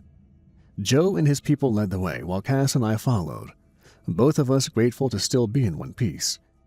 I expected to see yet more bland corridors and halls, but Joe's faction didn't bring us to another section of the hellish Bunker 2, because they didn't live in the bunker. They lived under it. Turning another corner, I was shocked to see a tunnel leading downwards. Panels had been removed from the bunker floor, and a passageway had been dug into the earth. I hesitated for a second as Joe and his warriors descended into the hole, but Cass followed and I went with her. I don't know how they built the tunnel network which sprawled underneath the bunker complex, but clearly much work and planning had gone into its construction. The main tunnels were wide and tall enough for 2 fully grown adults to walk side by side. The support beams appeared sturdy and secure, and electric lights were mounted to the walls, wired up to a power source which I guess was located inside the bunker above. Set beside the main tunnel were rooms and halls, some appearing substantial in size. Guards were posted at intersections, and I saw people, including whole families, living underground. Ironically, this lower level seemed safer and more peaceful when compared to the chaos and savagery in the bunker above. We eventually arrived at a central hall where Joe invited us to sit, while his people served us water in tin mugs. I looked around at the red and blue-clad tunnel people, the dirt walls, and electric lights. Honestly, I felt overwhelmed by this new environment, but then I saw a familiar creature scurrying across the floor which brought me some comfort. It was Roland, my rodent companion who'd followed me all the way from Bunker 1. I smiled when I saw the rat approach, but was shocked by what happened next, as one of Joe's men rushed forward and brutally smashed Roland's tiny body with a heavy club. It was crazy, but I reacted with anger, jumping up and remonstrating with the club-wielding thug. "Why did you do that? He was an innocent creature!" The man scoffed, but it was Joe who answered. "Look closer, Eddie." I did so, observing what remained of the crushed rodent. I expected to see blood and guts, but instead saw wires and circuit boards. This discovery left me shocked and confused. "I don't understand." Joe and Cass walked up beside me, and neither appeared surprised. "It's not an animal. It's a machine. A remotely controlled service unit sent by the topside controllers." "The controllers?" I repeated in bafflement. Joe and Cass shared a knowing look before the old man spoke. "You best sit down, Eddie. We got a lot to talk about." I did as instructed, feeling like I was through the looking glass. Honestly, I was afraid of what I was about to hear, but also exhilarated because the truth was finally in sight. "You know Calhoun?" "Of course, I was one of his favorites once upon a time, but then he cast me out." "Yeah, Calhoun and I were close friends for many years. We were both part of the first generation. Not many of us left now, sadly." I raised my eyebrow in surprise. "You lived topside before the war?" "We did, but there was no war." My jaw dropped in disbelief. "No war? That doesn't make sense. Why else would you have gone below ground?" "We didn't come here voluntarily," Joe said solemnly while lowering his head. "They put us here, trapped us in these bunkers and sealed off the doors. Why? Nobody knows for sure. Our best bet is some kind of experiment." He paused, pointing to the shattered remains of the robotic rodent. "We removed the surveillance cameras years ago, but they've become more sophisticated in keeping tabs on us. Our group moved underground in an attempt to escape their watchful eyes, not to mention the violence and chaos in Bunker 2. I suppose you could call our jailers benevolent. They provided ample food, water, and supplies to support a growing population. Much of the suffering inside the bunkers has been of our own doing. Take the Rat Pack as an example." My head was spinning and I felt like I could vomit. What Joe was saying sounded insane, and yet it all made sense to me. But there was still one thing I didn't understand. "Calhoun, he's a part of it then? He's running the experiment?" Joe shook his head. "No. Calhoun's a prisoner just like the rest of us. The Beautiful Ones was his way of trying to take back control. His cult is built on a lie, as you can now see. To be fair to my old friend, he did what he thought necessary to keep order in his bunker, but in the end, the truth will always come out." I zoned out after this. unable to focus on Joe's words. Eventually, the old man left me be as I tried to process my thoughts. But Cass sat by my side, letting some compassion seep through her tough exterior as she put her arm around my shoulder, smiled, and spoke softly in my ear. "You okay, Eddie?" I opened my mouth but couldn't find the words to respond. It didn't matter, though, because a moment later it all went to hell. Suddenly, a man ran into the underground hall, bleeding from what looked like a stab wound as he shouted frantically, "It's the Rat Pack! They've broken through!" Suddenly, every man and woman jumped into action, grabbing hold of weapons and preparing to defend their home turf. Cass and I joined their defensive line, and even the elderly Joe took up arms. We could hear the clash of steel weapons echoing through the tunnels and the screams of men and women struck down. And then the enemy charged inside the hall, the Rat King and a dozen of his men, their spears and blades dripping with the blood of their enemies. Their leader stood at the head of the mob, his crazed eyes full of bloodlust as he scanned the crowd, searching for targets. Meanwhile, the tunnelers joined the battle. Bolts and spears flew through the air. Men fell screaming, and the survivors fought hand to hand. I lost track of my companions during the melee. Cass was fighting a weasel-faced attacker and holding her own, but Joe was soon in trouble. The Rat King went straight for the tunnelers' elderly leader, and poor Joe didn't stand a chance. I saw the old man fall with a knife through his heart. The hideous Rat King howled in triumph as Joe fell, the life draining from his tired old eyes. My heart was filled with fury in that moment as I charged forward, knife in hand. The Rat King was taken off guard. I don't think he was used to his victims fighting back. He saw me late and turned slowly, but I hit him hard, burying my blade in his throat. Shock and pain filled the monster's eyes as blood sprayed from the opened wound in his neck. He stumbled across the floor for a few seconds until his blood loss was overwhelming, and then he collapsed into a heap in the dirt. The battle continued around me for several more seconds, but then the surviving Rat Pack members saw their leader was dead and their morale broke. "The boss is dead meat! Let's get out! Let's get the hell out!" The surviving attackers fled, leaving their dead behind. Cass and I stood side by side, looking down at Joe's lifeless body. And in that moment, I realized that something had to change. Weeks passed before we made our move. The deaths of Joe and the Rat King had left a power vacuum in Bunker 2, one which Cass and I were able to take advantage of. It took time to reach out to all the factions and bring them under one flag. A difficult, nearly impossible task, but we managed it. Cass's Amazons, the tunnelers, the ferals, and even the surviving Rat Packers.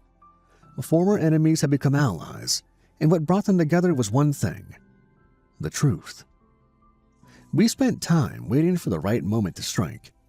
I wanted to avoid more bloodshed if at all possible.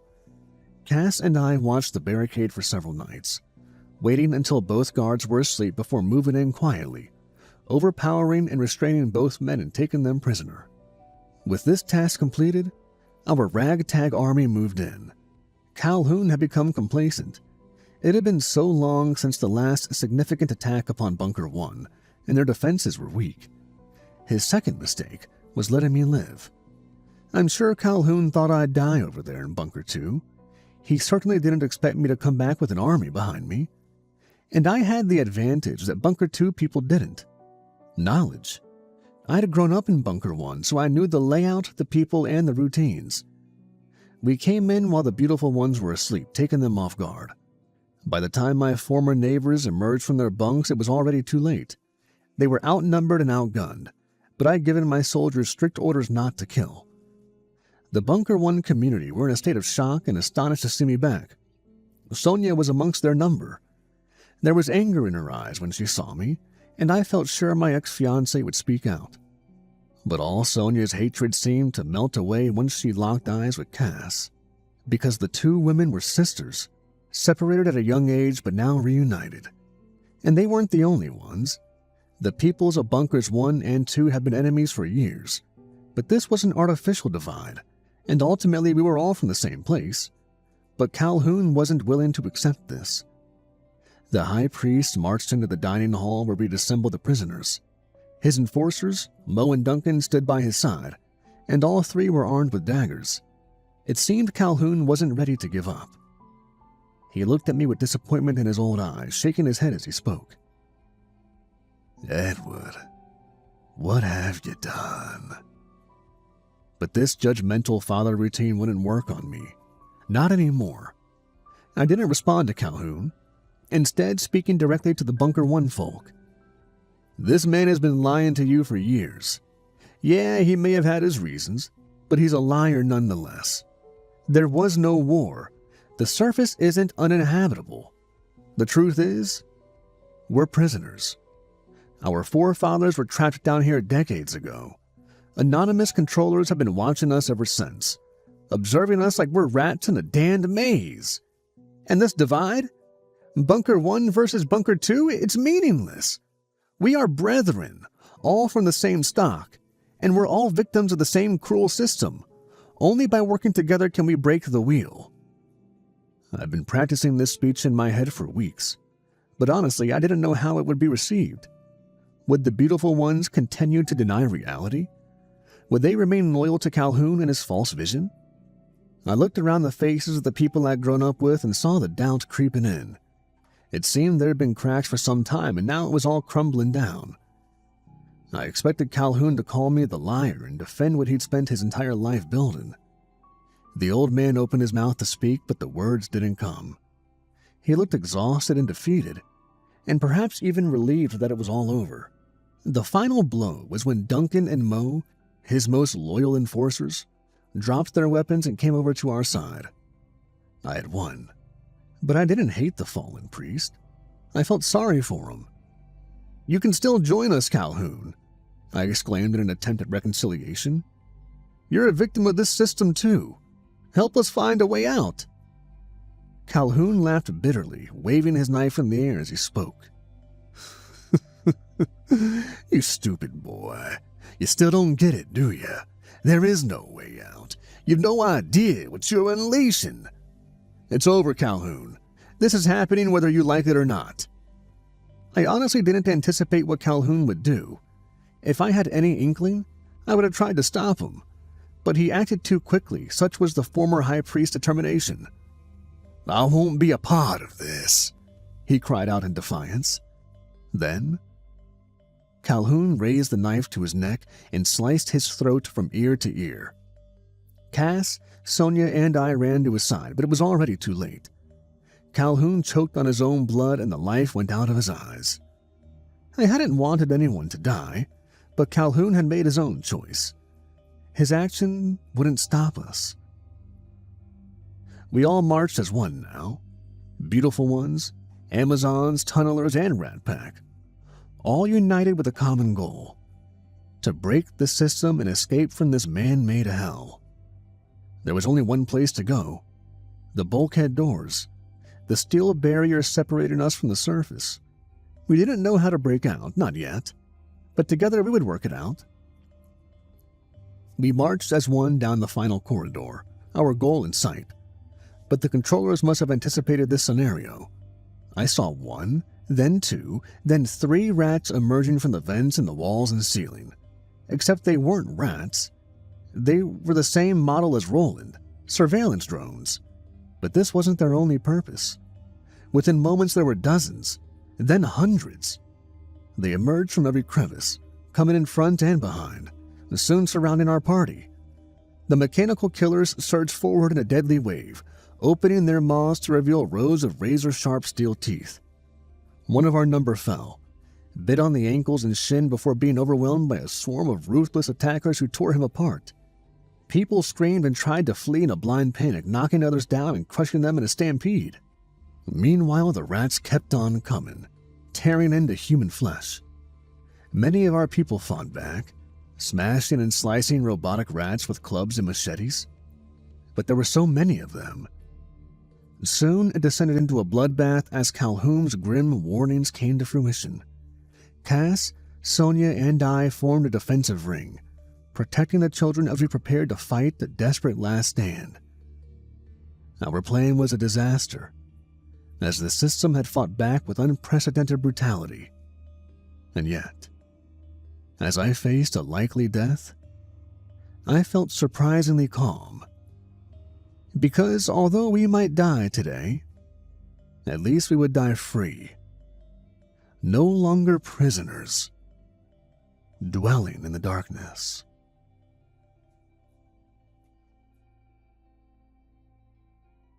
Hey everybody, Kevin here from Nightmares Nightly. This is a story from one of my favorite authors, Woundlicker, aka Hell Tourist, aka Traveler, aka Finn McCool, and real name Mark Lynch. If you enjoyed this story, he's got plenty on the channel. Visit my playlist, Stories by Woundlicker. I think there's over 30 in there. Also, I'm going to leave one of his recent books down in the description down below, and if I remember, I'm going to leave it in a pinned comment as well. Check out his book. It is a story about hell, and it is full of adventure, let's say. He's a horror author, so it's really cool. I love his hell stories. They're some of the best out there. Please give it a look. And I think there might be a audio version out there, or maybe it's not out yet, but if there isn't yet, it will be at some point. Please give it a look and support the authors. It helps support this channel and channels like mine grow. Mark Lynch is a friend of the channel, and I keep in contact with him often, and he's a super cool guy. And as always, thanks for listening, everybody. There's a storm coming. Are you ready? The stranger asked. I couldn't see his face as he was hidden by the darkness. I could make out his mouth to a point, his pure white teeth almost glowing through the pitch-black surroundings. A storm? Why do I need to be ready for that? It is not the storm, but what awaits within you should fear. Are you ready for that? Are you prepared to stay? I don't understand. Why can't you just tell me what... I felt my words catch in my throat. I was unable to convince them to even reach my mouth, let alone escape out into the world. Though I had been unable to see anything at first when the sky lit up with such vibrant flashes of lightning, I could make out the silhouette of the man. He just stood in place, holding a black umbrella above his head, still shielding his appearance from me.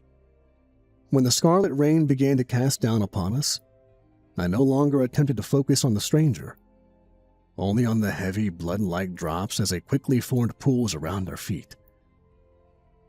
A decision must be made. Once you choose, your fate is sealed. When my eyes blinked open, I was sitting straight up in my bed, momentarily confused and somewhat dazed. The dream felt more real and at the same time more surreal than any I had ever experienced. I could still hear that deeply haunting voice reverberating against my eardrums, as though he stood in the corner of my bedroom still holding his umbrella. I chalked it up to nothing more than good old-fashioned nerves, with this being my first day of a new job. I'd done some security work here and there over the past few years, so I assumed my new responsibilities as a bona fide park ranger wouldn't be much different. I'd been through orientation and the like over the previous days, even though I would only be a glorified temp until I could prove one way or another that I could handle the full-time responsibilities. After the meet and greet with the others who worked the morning shift, Slade, the guy they referred to as the Chief or simply Cap, called me back into his office. He was an older guy, maybe around 50 or so, but he was a good bit taller than me and quite stocky. He looked like someone you don't want to be disrespectful or rude to. I most definitely didn't want to get on his bad side anyway. We talked back and forth for a while, just shooting the shit and getting to know each other a bit. He asked if I saw this as something I could see myself making a lifelong career out of, but I couldn't give him a straight answer on that. It was my first day after all. He seemed understanding to my stuttered reply when I tried to come up with something to say to his question at least. Once the small talk was out of the way, he got up from his seat, shook my hand, and led me towards the door to his office. He reached out for the latch before hesitating, glancing over to me and placing his hand on my shoulder.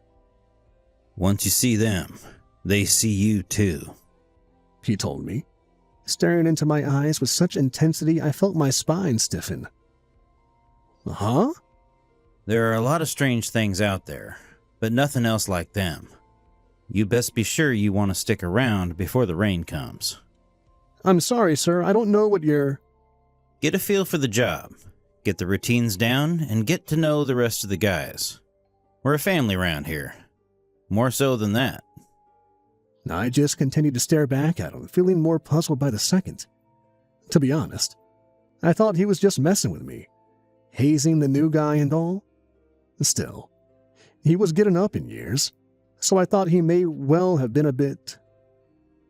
well, I was sure he meant well anyway. There's a storm a-comin', son. Best be sure before it gets here, he said, finally pulling the door open. His words instantly flashed me back to the bizarre dream from the night before, but I was certain it was nothing more than a coincidence. There had been something of a drought of late. I couldn't even remember the last time it rained, so it had to come sooner or later. I just chalked the shared sentiment between my new boss and the stranger in my dream as nothing more than my subconscious longing for the rain to come and cool off the world some. He handed me a set of keys, warning me to never be without them. The keychain that dangled from the 8 or so keys of various shapes and sizes was the same unusual symbol that was mounted to the outside wall of the ranger station.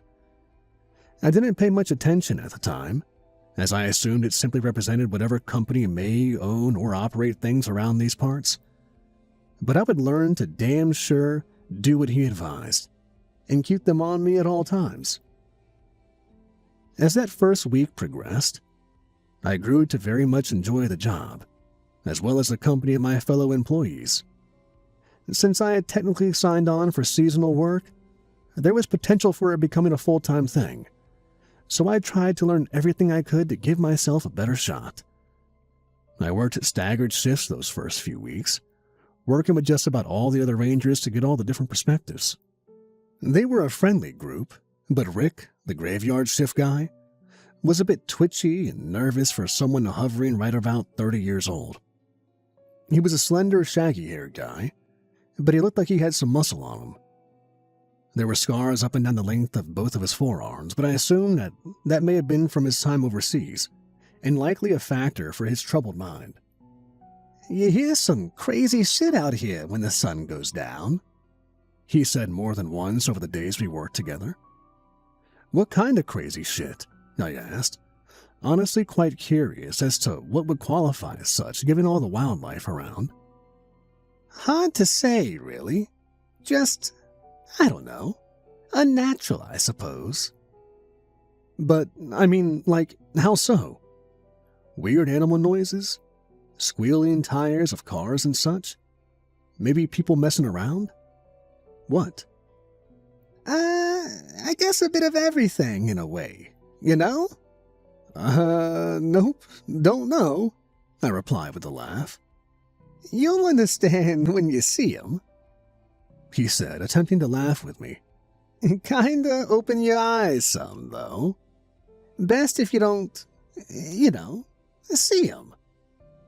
"Who are they?" I asked, making air quotes with my fingers. Cap said something about them on my first day, but... "Can't say what they are, on account of the fact I don't really know. Can't even see them, all the time, just when it rains, I guess. I know they're there, though. Can feel them looking back at me. Just..."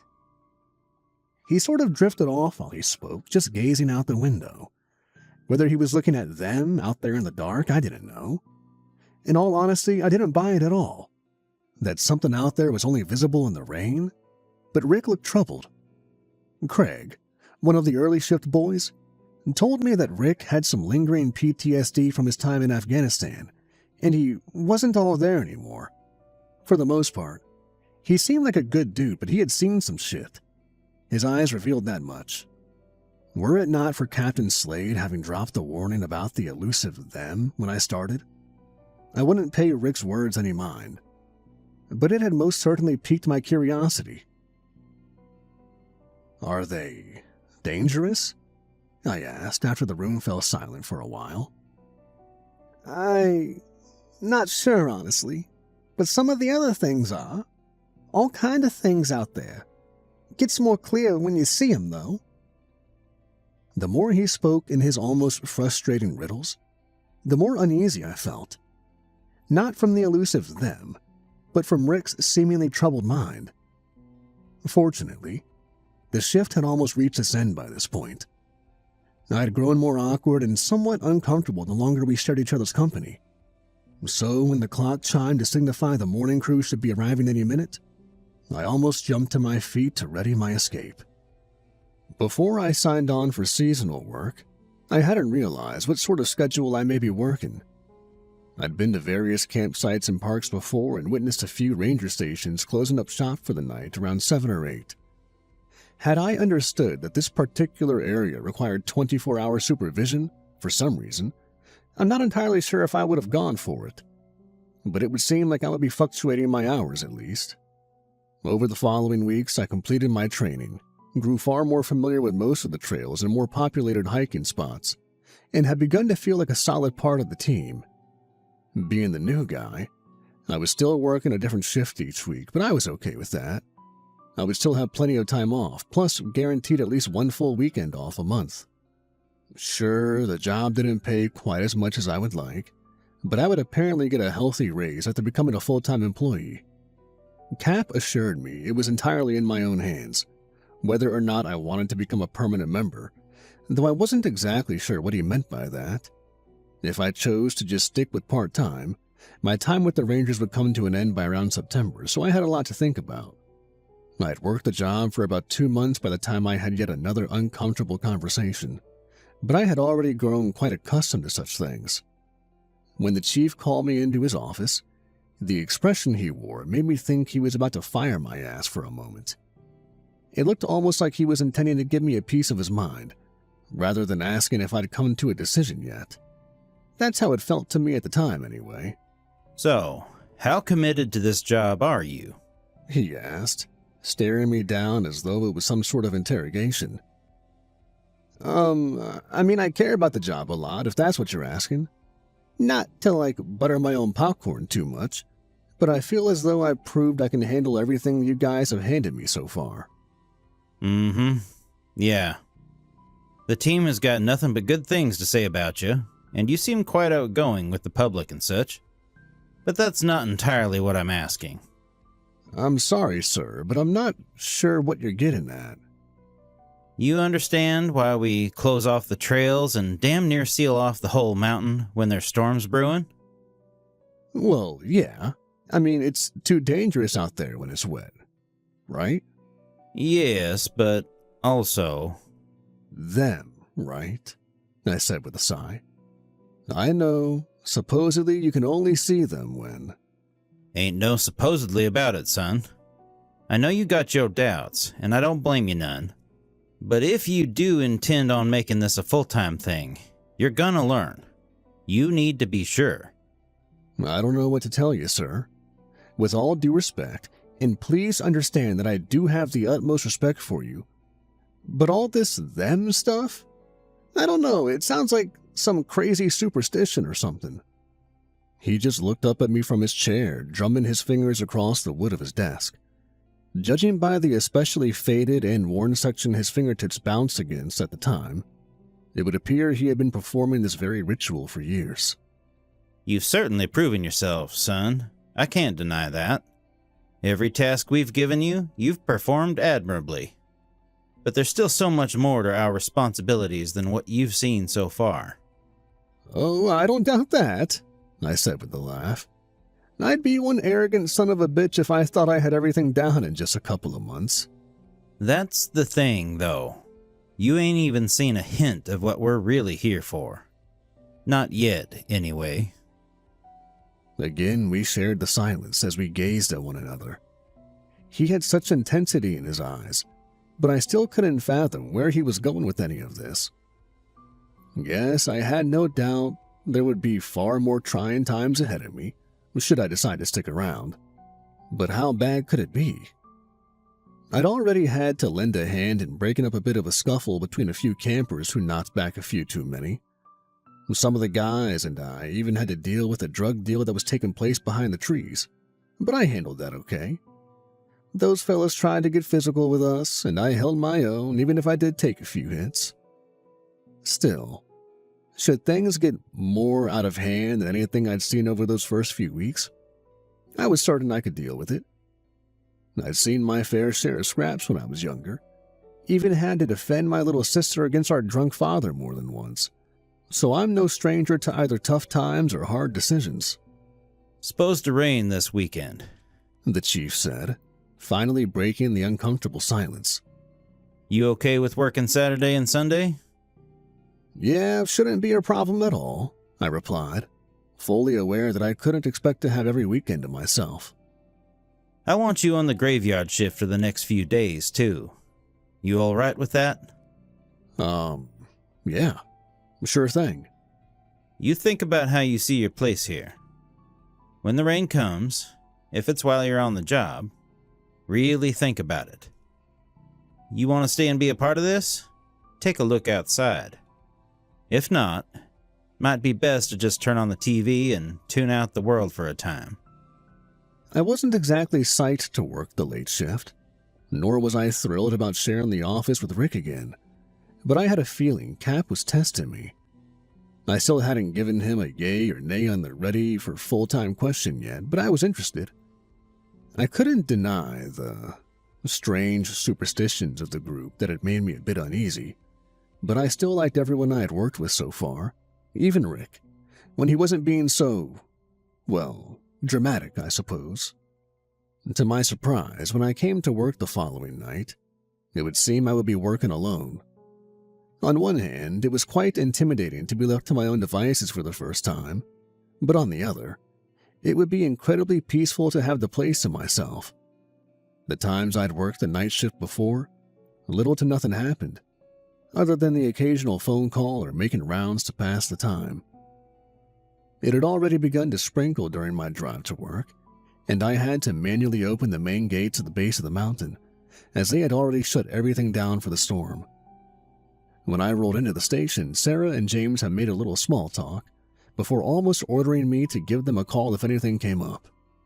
James is a pretty big black guy, even taller and more stocky than the chief. He's super friendly and almost carefree in the way he carries himself, though he looks like the type who would fit right in as a bouncer at one of the more popular hotspots in the city. Sarah's maybe a half-foot shorter than me, but very pretty, with big hazel anime eyes and curly dark hair.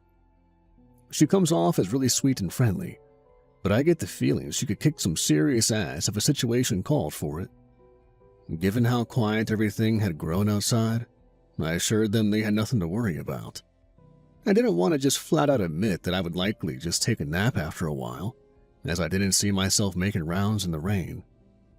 Also, with the day shift having seemingly run everyone off the mountain before the first drop hit the ground, I was certain it'd be a peaceful night. "If you do go out there," Sarah said, wearing the expression of a mother lecturing her child, "make sure you've got your keys with you." "Oh yeah, the last thing I need is to get locked out," I replied with a laugh. "No, it's—" "He's got this," James said, laying his hand on Sarah's shoulder. "We all had to handle the first one solo. You got this, right?" "Hell yeah," I said, still chuckling a little. "Just be safe, yeah?" Sarah said, giving me a concerned smile before she and James walked out. I rolled my eyes at the overly dramatic performance my colleagues were putting on, but I did give an absent-minded jiggle to the keys dangling from my belt loop to ensure they were in place.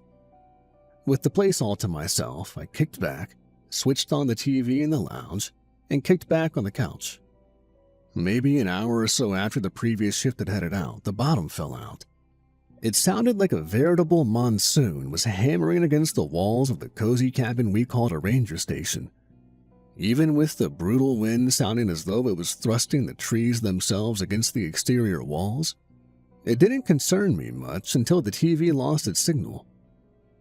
I don't mean to sound like I was just trying to ride the system and whittle the hours away watching TV, but I suppose that had been my plan up until that point. I gave a heavy sigh, staring at the static on the screen until I just turned the damn thing off. I got to my feet, unclipped the keys from my belt to fidget with them, spin them around my finger and the like, pulled out my phone, and just aimlessly wandered around the cabin.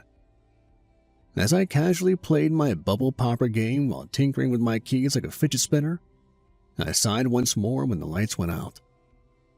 I could feel the absence of air conditioning almost immediately. The room got stuffy in a hurry, making me realize I was in for a long night indeed. While the storm continued to rage on, rattling the building so violently I almost jumped with every lightning strike, a new sound joined the soundtrack of my first night alone in the cabin. The scream sounded as though it was right outside, inspiring me to stash my phone and head to the gun cabinet. Whether it was from the scream itself, the fact I was alone, or just a bit of inherent fear at the time, my hand was shaking pretty aggressively while I unlocked the door to the gun safe. I grabbed a shotgun, a handful of shells, and a flashlight from the rack beside the safe, still trembling while I clicked it on. I exhaled a shaky breath as I softly walked to the window, planning to see if I could make out where the scream had come from before marching out into the storm. As I moved to pull open the blinds, the warnings of the chief leaped to the forefront of my mind, reminding me that this very act could be the deciding factor in my future with the Rangers. For a moment I hesitated, still holding the string to the blinds between my fingers. I just stared around the room, almost searching for something to guide me one way or the other. But when the horrified shriek echoed for a second time, my mind was made up, be it for better or worse. For several minutes I gazed through the glass, unable to make out much of anything. When the power went out, it had also snuffed out the street lamps, which left me just glaring into the darkness and the rain beating against the glass. It wasn't until the world outside was illuminated by a succession of lightning strikes that I finally got my first glimpse of what I assumed to be them, though that's not saying much. That first flash allowed me to see little more than the rain itself, looking like a veritable hurricane with how heavy and violently it beat across the ground in the cabin. The second strike revealed something my eyes couldn't quite register at first, but it was enough for me to focus on that spot for the next one. When the third lit up the world below, I felt my mouth droop and my eyes widen when I saw the shape almost silhouetted by the rain. The longer I looked through the glass, the more clearly I could see them, though it was only the one at first. It didn't look like anything, only the shape of a large man, accentuated by the water splashing against its body. After a few minutes I could see more of them, almost too many to count, just surrounding the building. They didn't move, but be it the inherent dread I was feeling or my denial faltering, I swear I could feel them looking back at me. When the shrill scream blended into a frenzied cry for help, I had no more time for staring contests. Whatever those things were, I had to believe they had no ill intent besides just glaring back at me. The yelling now sounded as though it was farther back into the trees, so I was certain they were not exactly running from these invisible things that just stood in place. I ran out into the stormy night, wielding my flashlight in one hand and my shotgun in the other. I had shoved the extra ammunition into the pocket of my raincoat, but I hoped to God I wouldn't have to use them. My heart was racing harder than my feet as I weaved in between the still unmoving, rain-soaked silhouettes while I half expected them to reach out for me. And to my relief, I was clear of them and cutting through the trees before I knew it.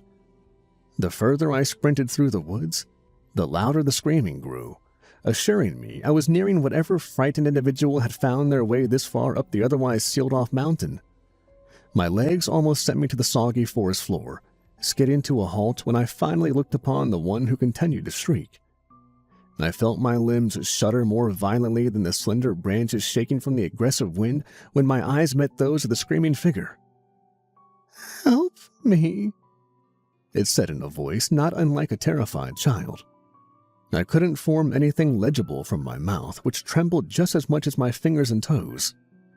"Save me, mister," it said, getting to its feet. The more it spoke, the more its voice transformed from that childlike tone to something far more deeper and hauntingly unnatural.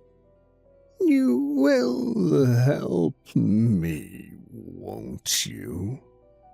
It stood 7 feet tall to my reckoning, though I can't say I was in control of my faculties enough to make an accurate assessment of such things. It looked like a skeleton, with pale flesh and slender musculature lining its bones.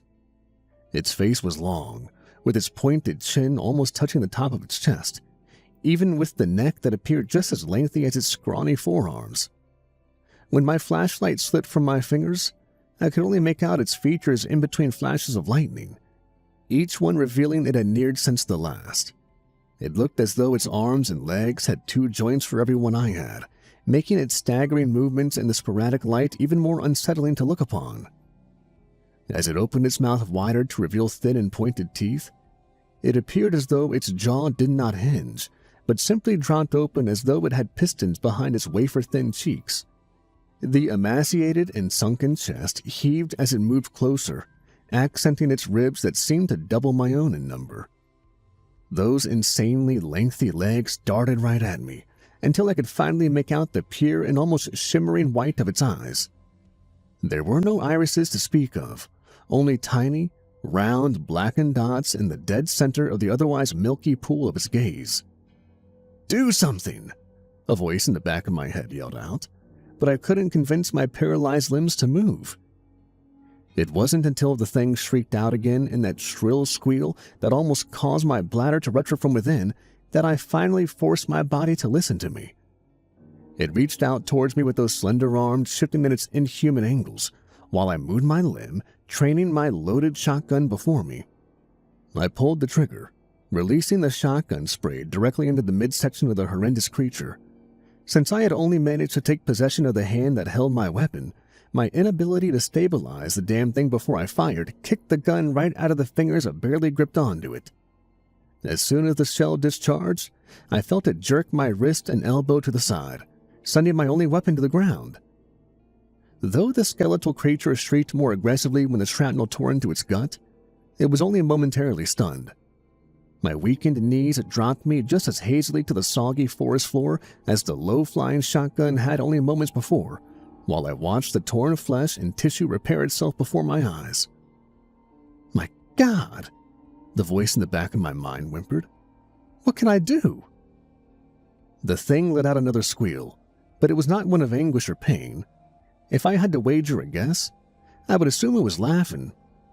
Its arms flailed wildly as it gyrated with its nauseating howl, which only sealed the reality of my fate in the recesses of my mind. I would not survive this. When it settled back down from its fit of maddening laughter, it just stared at me. It had me whipped and I knew it. Hell, I knew it too.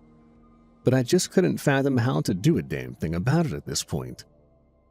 When I gazed up at it, attempting to accept the inevitability of my mom and sister being able to cash in my life insurance policy, another bright stab of lightning revealed something I hadn't noticed before.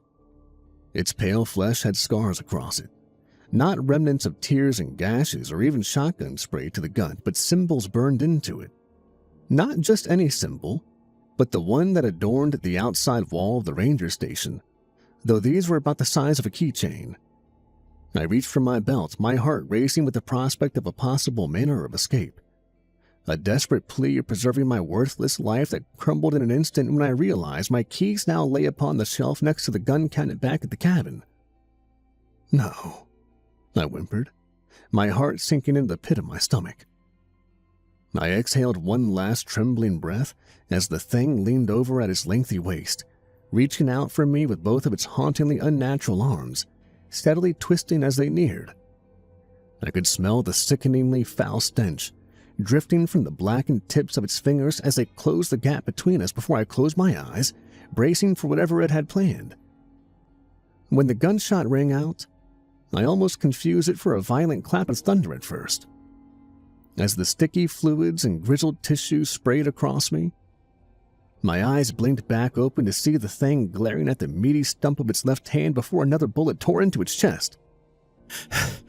"You okay, kid?" Slade said, panting for breath while James and Sarah beat the creature away from me with the butts of their guns. I still couldn't quite produce words.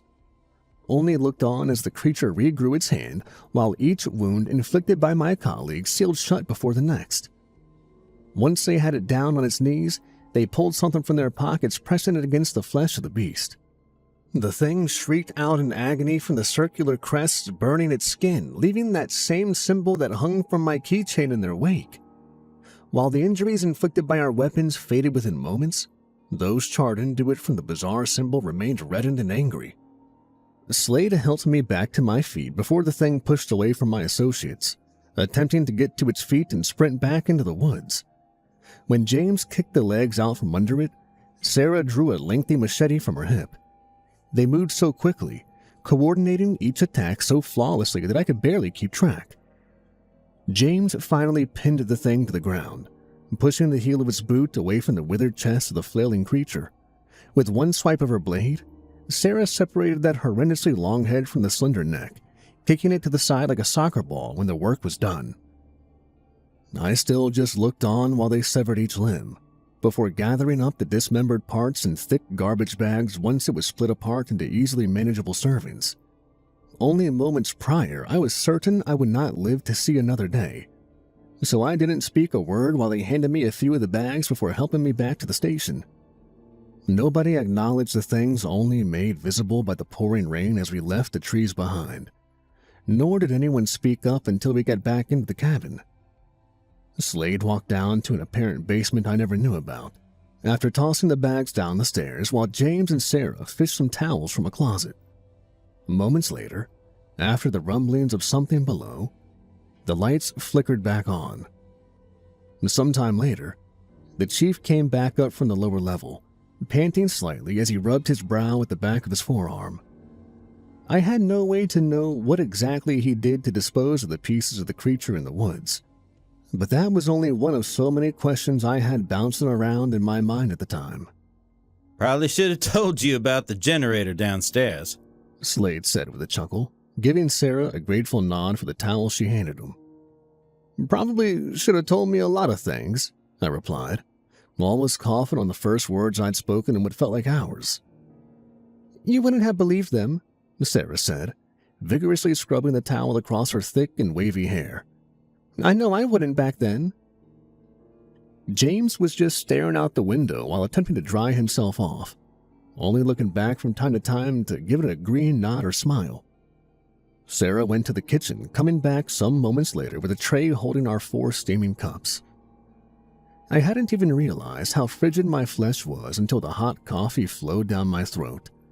I could feel its warmth spread through me the instant it entered my mouth.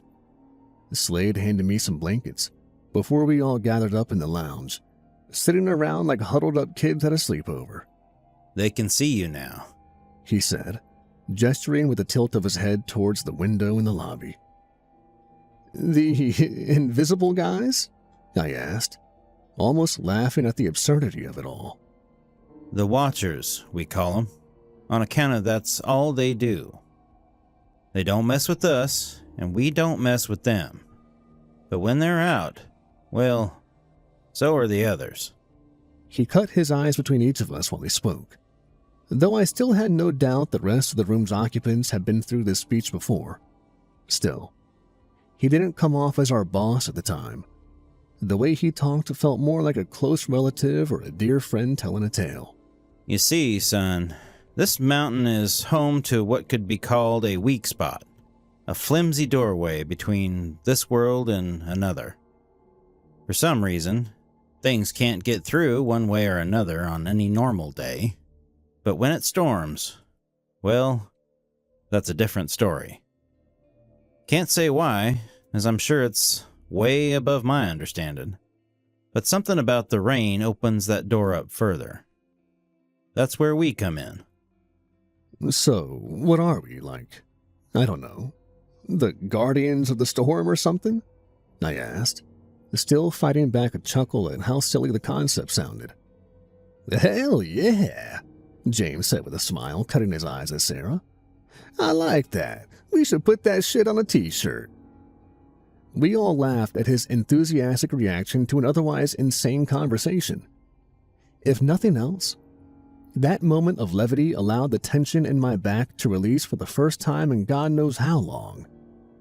Once the laughter settled down, the room fell silent. We all sort of stared into our cups or around the room, but I knew there was more to be discussed, given the nature of what our jobs entail.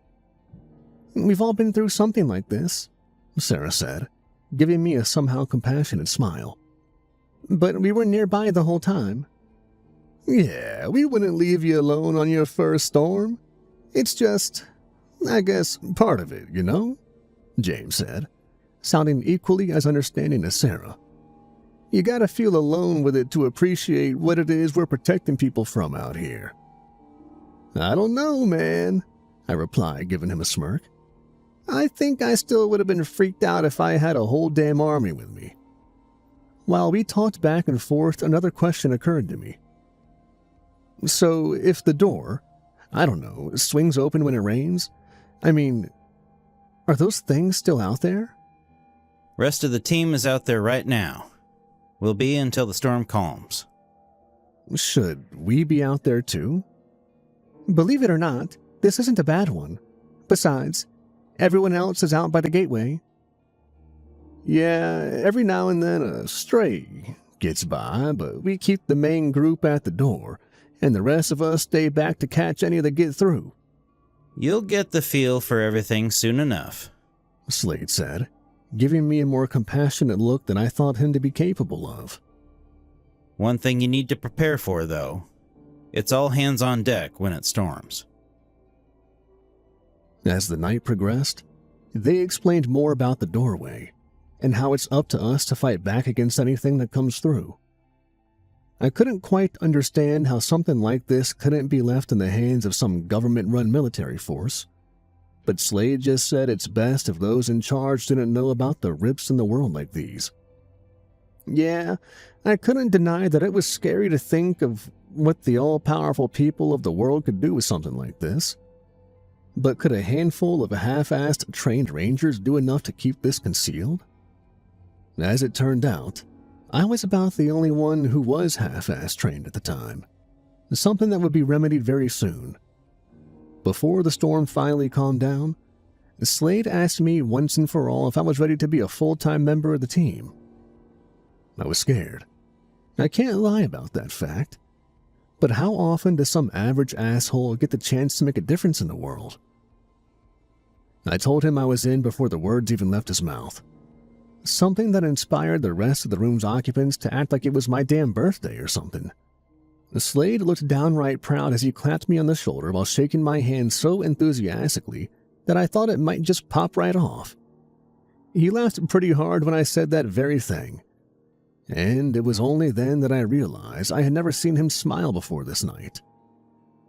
When the morning crew arrived, they all took turns shaking my hand and truly welcoming me on board. After the chef gave them the news, they would likely take turns sleeping off the busy night.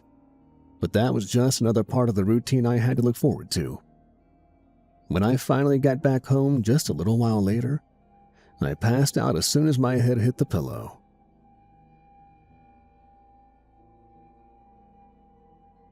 "A decision has been made, yes?" the stranger in the dark asked. Once more, all I could see was that wide smile. But be it due to the veil being lifted from my eyes or just the simple fact that this was our second meeting, I was a bit more apprehensive about his presence this time. "It has," I replied with confidence in my words. "Then you have found your place?" "I believe I have, yes." Just as it had the last time we spoke, the rain began to trickle down around us. I looked to my hands to see the pools of crimson forming upon my palms before I glanced back up to that unwavering grin. "A storm is still coming. I survived the last one. That was nothing. Just a taste of what is yet to come." "And what is any of this to you? Who even are you?" "You will see soon enough."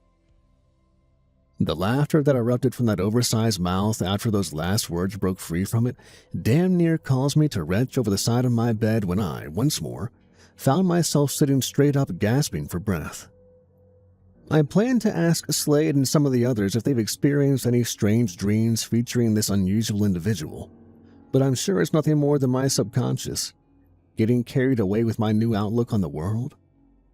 I still have a lot to learn, and the guys pretty much guaranteed that my training is going to be far more removed from a simple walk in the park, but I think I'm prepared for it. I am most certainly intimidated by what else could be out there just waiting for us in the storm, but I hope I'm strong enough to handle it. Slade told me they'll have a local tattoo artist come to the station within the next few days to hook me up with the same ink they all share. The symbol that hangs from the keys I'll be damn sure never to be without again. I hope to find out what that symbol is, or at least what it represents. But that's only one of the many things I have yet to learn. Depending on how things go with my training, I'll try to post more soon. Just rest assured that next time the heavens open wide, cleansing the world below with its ferocious storm, we will be out there, lending a hand to keep the other side from breaking through. It may not be what I originally signed up for, but I think that for the first time in my life, I have truly found where I belong. Be it for better or for worse, well, that remains to be seen. One of my earliest memories are from a funeral. At the time, I didn't understand that it was a funeral. It's a confusing thought. I wasn't scared or sad. It was just a lot of people that I knew gathered in one room. A lot of them were upset, that much I remember. But there was something else. There was a man in the room resting on a big table. There was an older woman in a robe talking to us in a soft tone. At some point, my mother picked me up and we walked to the man on the table. He was being wrapped in plastic. I cried and my mother rocked me in her arms. I didn't understand that the man was dead. But how could I? I'd never seen anything die. A couple of the older kids were given blow dryers to help shrink the plastic. My mother put me down while she helped turn the body to get the wrapping right. I retreated to the end of the table where I played with my favorite Ninja Turtle toy. When no one was looking, I pricked a hole in the plastic, just between the man's toes. It was an accident. I was playing and the toy had a sharp edge. I was a bit embarrassed, so I didn't say anything. We all sat there for hours, singing songs and talking in hushed voices. The old woman in the robe was so kind and careful. I remember her stroking my hair and kissing me on the cheek. All the children of the town were there, both the infants and the teenagers. They didn't want us to sleep, but we couldn't help it. They gave us candy to keep us motivated, but I still nodded off. I was barely awake when I heard the noise. I remember the plastic turning this thick, ink-like black. Then something slipped out right there in that hole I poked between his toes. Something moved. I remember drawing in a cold breath that made me choke. It was so cold that I could feel something crystallizing down my throat. My voice burned and my heart kept beating louder and louder. I didn't understand what was happening.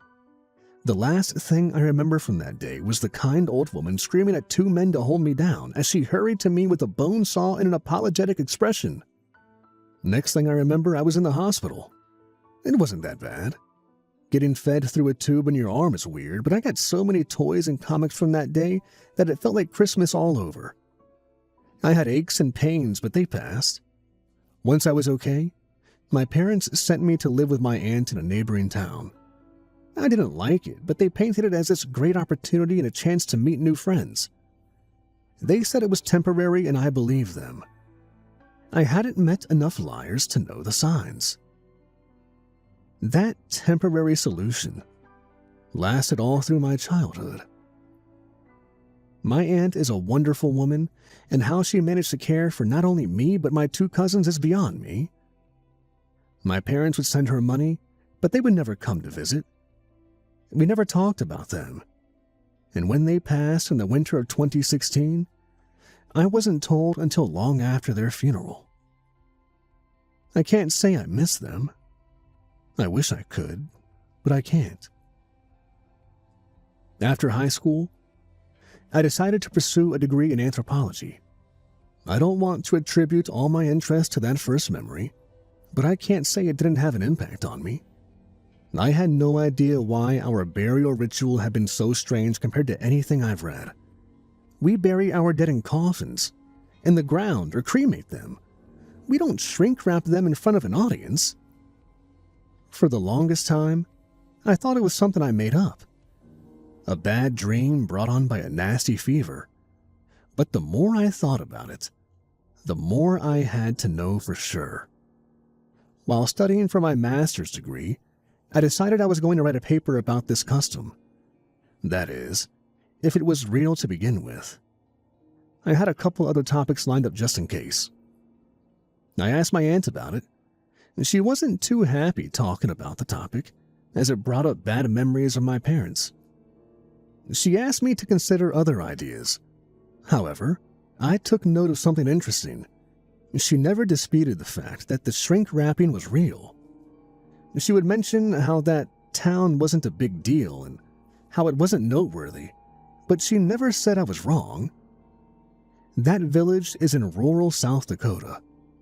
If you follow the Run-Along River, past the town of Hilltop and the wheat farms, and far enough to the northwest, there is a hillside community with about 550 people. Not a lot of folks choose to settle there, as the place has spotty wireless and the roads have barely been maintained since the 70s. You'd be excused for not knowing it existed. Most people just notice their Wi-Fi going bad as they drive past it. Those who live up there are mostly retirees, but there's a couple who make their living doing seasonal jobs for the surrounding farms and ranchers. There's a grocery shop, a couple of truck drivers, and a church. If you follow the main road, you get to a bus stop. There's a preschool, but not a lot of children. Despite my aunt's disinterest, I decided to pursue this topic. I called up the village priest. The one I remembered was already an old woman, so I figured there'd be someone else attending the flock. Turns out I was right. I got in touch with a man named Pastor Oswald. He picked up before the second dial tone. I was sitting in my car at the time, holding my phone with my cheek as I scribbled in my notebook. "Pastor Oswald?" I asked. "I hope I got the right number."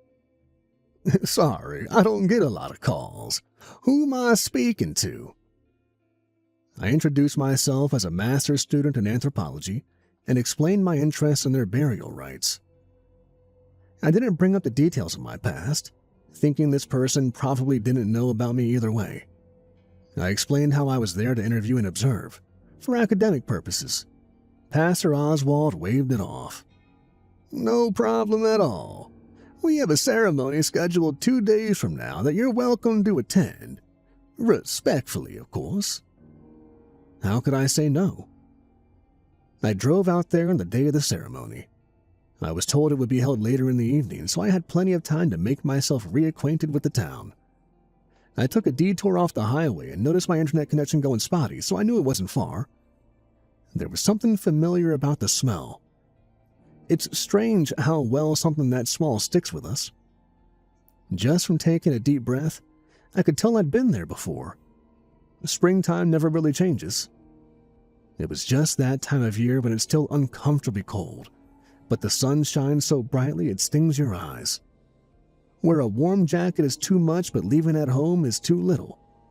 That in-between space where nature stays by the door like a cat, meowing at you to open but not knowing if it wants to leave. I found the bus stop, and subsequently the road leading into town. I don't think I've ever seen a more beaten-up patch of asphalt. There had to be some other way for trucks to get up there that I don't know about. I could hear my insurance premiums cry as the shock absorbers struggled to keep pace. The town church was a classic white with a small turn-of-the-century Midwestern bell tower. I couldn't see the bell, though. There were a couple of cars parked outside, but no one seemed to be around. I knocked a couple of times on the big double doors, but no one answered. I figured I'd give Pastor Oswald a call, but I couldn't get a signal through. It was the middle of the day, but there were a couple of people milling about. Mostly older folks walking their dogs or buying groceries. Out of all the people that passed by, 3 of them were under the age of 60, and they might have just appeared younger than they really were. The grocery store had a bit of a cafe corner where you could sit down to have a sandwich.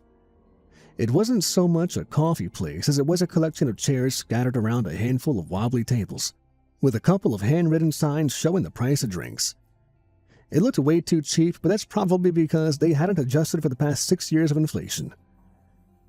I grabbed a seat by the window, looking out over an abandoned street.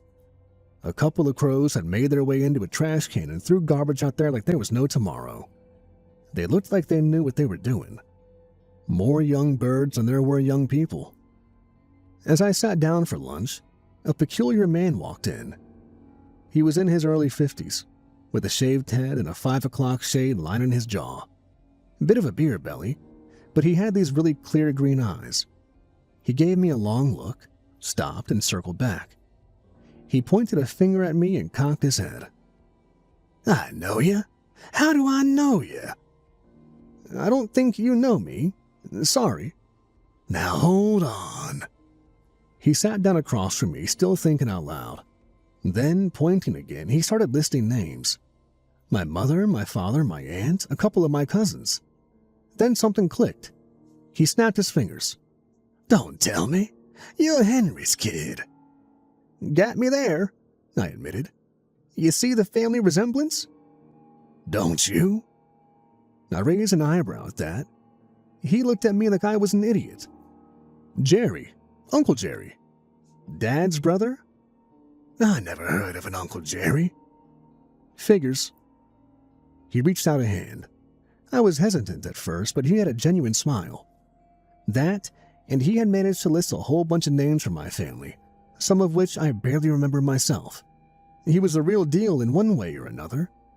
I shook his hand as he started firing off a bunch of questions. We had a lot of catching up to do. We spoke for hours.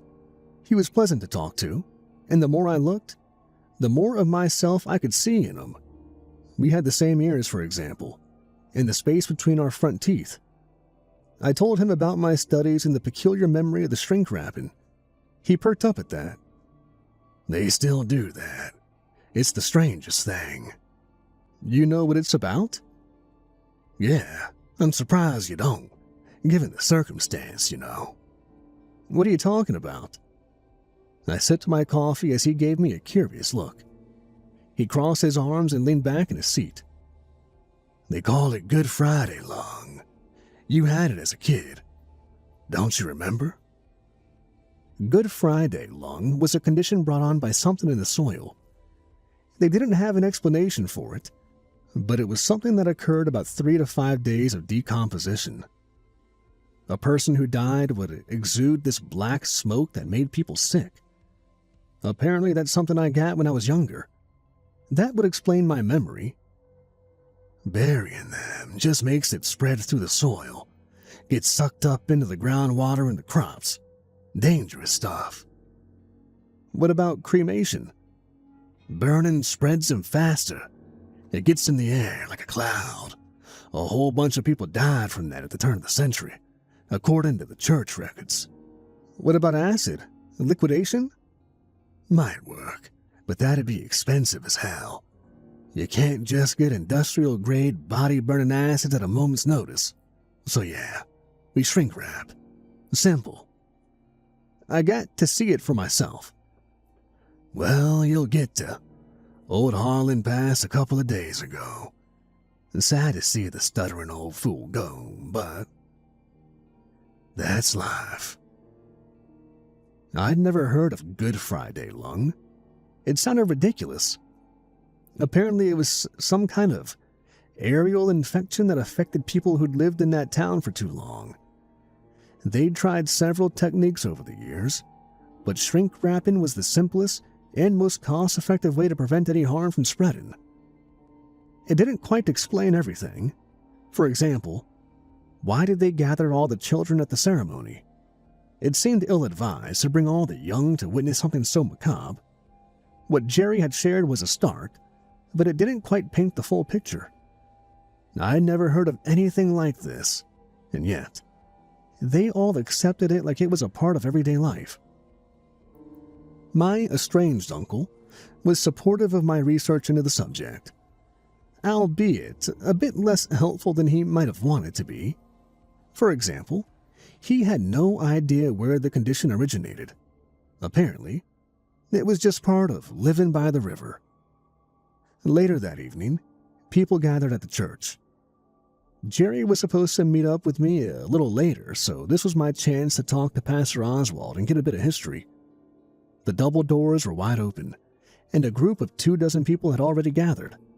And there, on a stone altar at the very front, was an old, dead man, as naked as the day he was born. Pastor Oswald spotted me across the room. Compared to most people living there, he was relatively young, only 40 or so years old. He had these big glasses and an aw-shucks kind of demeanor to him. I could easily see him as someone willing to geek out at some kind of convention. He shook my hand and invited me in. "Glad to see a new face," he said. "These are trying times, but it's important to challenge perspectives." "I hope I'm not interrupting." "Just don't touch anything and you'll be fine." He showed me around the room and introduced me. There were 2 men by the back that were supposed to transport the body after the ceremony, locking it in a crypt. There were a couple of volunteers helping with the plastic wrapping and turning the body. Then there were the children. As part of the ceremony, about a dozen children were there to help out. Most of them were given blow dryers to help the plastic shrink wrap into this vacuum-tight seal. I had a couple of questions about that. "Is there a particular reason why you're involving the children?" "They're most susceptible to the condition. If someone gets sick, we need to know right away. That's why it's best to keep everyone around until we know the seal will hold. Involving them in the ceremony keeps them close and occupied." "Then why not keep them in the back or the other room?" "Then we can't immediately see if they get infected. They also get impatient from the waiting. Then why are there no paramedics around? Or doctors, maybe gas masks, or..." "It ain't that kind of condition." While Pastor Oswald still smiled, I could tell there was something in my line of questioning that poked a nerve. I slowed down, brought out my notebook, and took it one question at a time. "Then what kind of condition is it?" Pastor Oswald mulled the question over as he double-checked his equipment. There was a veil that was supposed to go over the body once the ceremony was complete. There was a wheeled gurney to roll the body out to be sealed in a communal crypt. Those things I expected. What bothered me was the table with instruments and songs. Flutes and tambourines, child-sized. "We've had a lot of people trying to fix it over the years. They can't find a source. They can't even tell if you have it or not. It's not until the moment you lay dead and the decay sets in that the condition reveals itself." "And by then you want them contained?" "Exactly. But as far as prevention goes, or the source of the contamination, your guess is as good as mine. I just know that it's been here a long time and will probably be here long after you and I are gone." "Then why not just move?" "Well, if you have it, you'll just be bringing it somewhere else. A lot of folks don't want to take that chance, so they decided to stick around. But as you might have noticed, there's a lot less people living here than there used to be. So, in a generation or two, who knows?" He handed me a small bowl full of wrapped chocolate mints. I took one and smiled as he hurried off to help an older man with a walker. The ceremony started at about 9 p.m.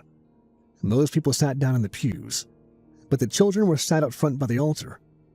Pastor Oswald spoke in a very calm and reassuring tone. He explained it as a blessing, a challenge of faith to be overcome. "In these trying modern times, We often forget about the imperceptible things that shape our lives. Things like the way the wind carries our breath, how the moon shines through our window when the power goes out, how faith lifts us out of bed to carry our burdens. But men like Harland know these things. They know them well. It was a beautiful speech. I remember to take notes, but I was a bit distracted. I didn't even notice Uncle Jerry sneaking in to sit at my side. I was about to say something to him when he raised a finger to his lips, showing me I ought to stay quiet. Pastor Oswald painted this ceremony as a reassurance of faith, that we are willing to do what we must in order to retain the natural order of things, that we must not let Harland be remembered as something harmful to the community. The ceremony was explained as tying a final ribbon on a life well lived. There were a lot of songs and hymns, some which I'd heard before, some not. Jerry seemed to know all of them by heart. Some kids helped out by playing simple instruments or tapping their feet. There was an older woman playing the church organ. Pastor Oswald had a surprisingly strong voice. Harlan's widow described her husband's love for the outdoors and how he loved to take moonlit walks by the wheat fields. She urged everyone to take the scenic route home that night, as it was a full moon, to maybe get a sense of what he appreciated so much about the open sky. It was a nice thought, and I could see more than a few tears among the audience. Her jab about his chain smoking got a couple of laughs too. As the ceremony neared midnight, the children were asked to come up to the plastic-wrapped body with their blow dryers. As the machines began to whir, I could hear the plastic creak as the wrap tightened. It didn't take long. All of a sudden, the man on the altar had gone from a person to a package, anonymous and generic. As the songs continued, I noticed a shift in the room. The plastic was slowly turning gray, and the two men who were charged with moving the body were on high alert. But not towards the body. They were looking at the congregation, the children in particular. The parents were too. It's like no one was really watching the dead body in the room. Something was changing. As the plastic turned completely black, everyone seemed to breathe a sigh of relief. The plastic seal seemed to hold. Pastor Oswald cheered, and the congregation cheered with him as they celebrated and gave thanks. The body was carefully moved to the wheeled gurney and covered in a thin veil. The two men wheeled the body out, and I got up to follow him. Pastor Oswald stopped me with a hand on my shoulder. "I'm sorry, but you can't come with him. It's a safety measure." "Not even from a distance?" He rolled his eyes a little and looked around the room. One of the kids was pulling on his sleeve, demanding his attention. All right. From a distance. Just don't touch anything, you understand?" "I'll keep my distance." He mouthed a silent thank you as he diverted his attention to a young boy wanting to show off his tambourine skills. Most of the children were being taken home. The ritual was over. I followed the two men outside. There were no graves, only mausoleums. The men stopped as they realized I was following, but I assured them I'd keep my distance. They nodded at that and continued rolling the body down a path. The wheels on the gurney struggled against the gravel. They were in the middle of a casual conversation, not really related to anything. Perhaps this was a bit of a routine for them. Given the average age of those who live there, that wouldn't surprise me. They were discussing one of them buying a new car from a less than reputable dealer and the pros and cons of such an investment. Halfway down the mausoleums, they stopped. Turns out they'd messed up the number and taken a wrong turn. They had to backtrack and go around. It was a bit of a hassle, so before they did, they decided to go on a smoke break. As promised, I kept my distance as I left the body on the table. There was no wind, and the gurney was steady, so there was no harm in it. I joined them in their discussion, trying not to impose. I asked a couple of practical questions about the ceremony and the history of their role. I made a couple of comments about how they were called ferrymen before they returned to their topic of second-hand cars. As they did, my ears perked up. I was hearing something, but I couldn't put my finger on what. I looked around for Jerry, but he was still inside with the others. It was something else. Not a breeze rustling the leaves. Not a single drop of rain. No smell coming from the dry old blue sunflowers resting by the mausoleum door.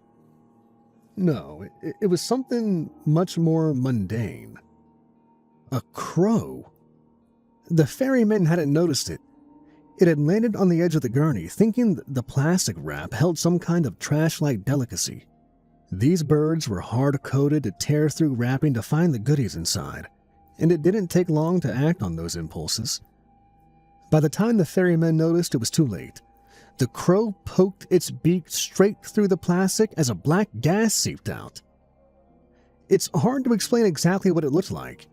It was a gas, but it moved like a liquid. But that's just the thing. It moved. Not just poured out, it moved with purpose. It swayed from side to side before dissolving into the ground. The ferryman freaked out as a confused crow took flight. Ah, damn it! Ah, fucking damn it! He got out! One of them sprinted for the church. The other hurried to the gurney and brought out 3 sets of straps from underneath. He positioned them over the legs, chest, and head of the body in a trained routine. And seconds later, the body moved. It wasn't a conscious movement as much as a spasm. Some dying mechanism triggering at full power, causing the whole body to flex. If he hadn't tightened the straps, more of the plastic would have ripped. There was still some black inside. Using duct tape, he secured the hole the crow had poked. "Get inside! Get inside now!" he screamed. It was full panic inside the church. The children who hadn't left yet were being held to the floor by their parents. The other ferryman was sprinting to his car to get the others. Pastor Oswald held a walkie-talkie in his left hand and a bone saw in his right. I walked up to him, watching his demeanor change from calm and collected to borderline frantic. "What's the bone saw for?" He looked up at me but didn't answer. He kept his eyes trained on the children. "What is the bone saw for?" I repeated. He swallowed hard, regaining his composure. "Safety measures." Pastor Oswald got regular updates through his walkie-talkie. They were going house by house, checking all the children in town. What exactly they were checking for wasn't apparent. They were doing a sort of head count, listing off the family names of those to be cleared, the kids who were held down being let up as suspicions faded. Things seemed to be okay, for now. "Check the wheat fields. Harland liked the wheat fields," Pastor Oswald demanded. I noted it in my book and looked for Uncle Jerry. He was off in the corner, staying well out of everyone's way. I hurried up to him. I barely got the question out of my mouth before he answered it. "It's not just a lung disease," he whispered. "It's unnatural, defiant." I don't understand." "Some things don't work as they're supposed to. When explanation fails to account for impossible things, sometimes we just have to make do with what works." "Then explain it. Explain what you think happens." He looked at me, then back at the congregation. The tension was starting to subside. "Old Harlan didn't want to go yet, so he clawed his way back for one more go. He just needs to find someone willing to carry on for him." Like a possession?" Jerry looked around the room and gave me the tiniest nod. As the congregation's tolerance to outsiders waned, Pastor Oswald hurriedly asked me to leave. He wasn't harsh about it, but rather matter-of-factly. This was a time of crisis in his community, and he couldn't take the time to be a good host. He insisted I come back in a couple of days when things calmed down, and he'd be happy to explain exactly what happened. But for now, I had to leave. I got in my car, waved goodbye to Uncle Jerry, and slowly made my way out of town. Not exactly the way I'd expected the day to go, but I wasn't about to intrude. Not on a night like this. I carefully bumped my way down the shitty road leading out of town and took a left. My car kept complaining about the Wi-Fi connection. I followed the road curling back and forth. There were no streetlights, but the moon was as large as ever. That, and I wasn't really expecting to see a lot of people on these roads. That is, until I noticed something up ahead. There was a car in the middle of the road. The motor was still running. I could see the exhaust. The driver's side door was wide open and covered in blood. I stayed in my car trying to get a signal on my phone. It didn't work. I shuffled my way out the door. I had to check if someone was injured. I mean, it sure looked like someone was, but there was no damage to the car. They hadn't hit anything. There was just a lot of open doors and blood, especially in the driver's seat. I called out to see if there was anyone there, but no one responded. The keys were still in the ignition. There was a comic book in the back seat. It was torn in half. I turned back towards my car and stopped. There was someone standing next to it, looking in through the window. The silhouette was barely covered by the moonlight, showing a figure with one arm much bigger than the other. A tilted torso shaped like a lowercase b. I could see the gleam of white in their eyes, but there was too much of it. Too many. It turned to me, still holding something in its left hand.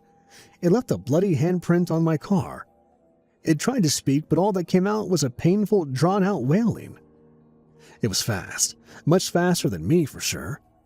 The moment it started running, I was only about 6 steps ahead.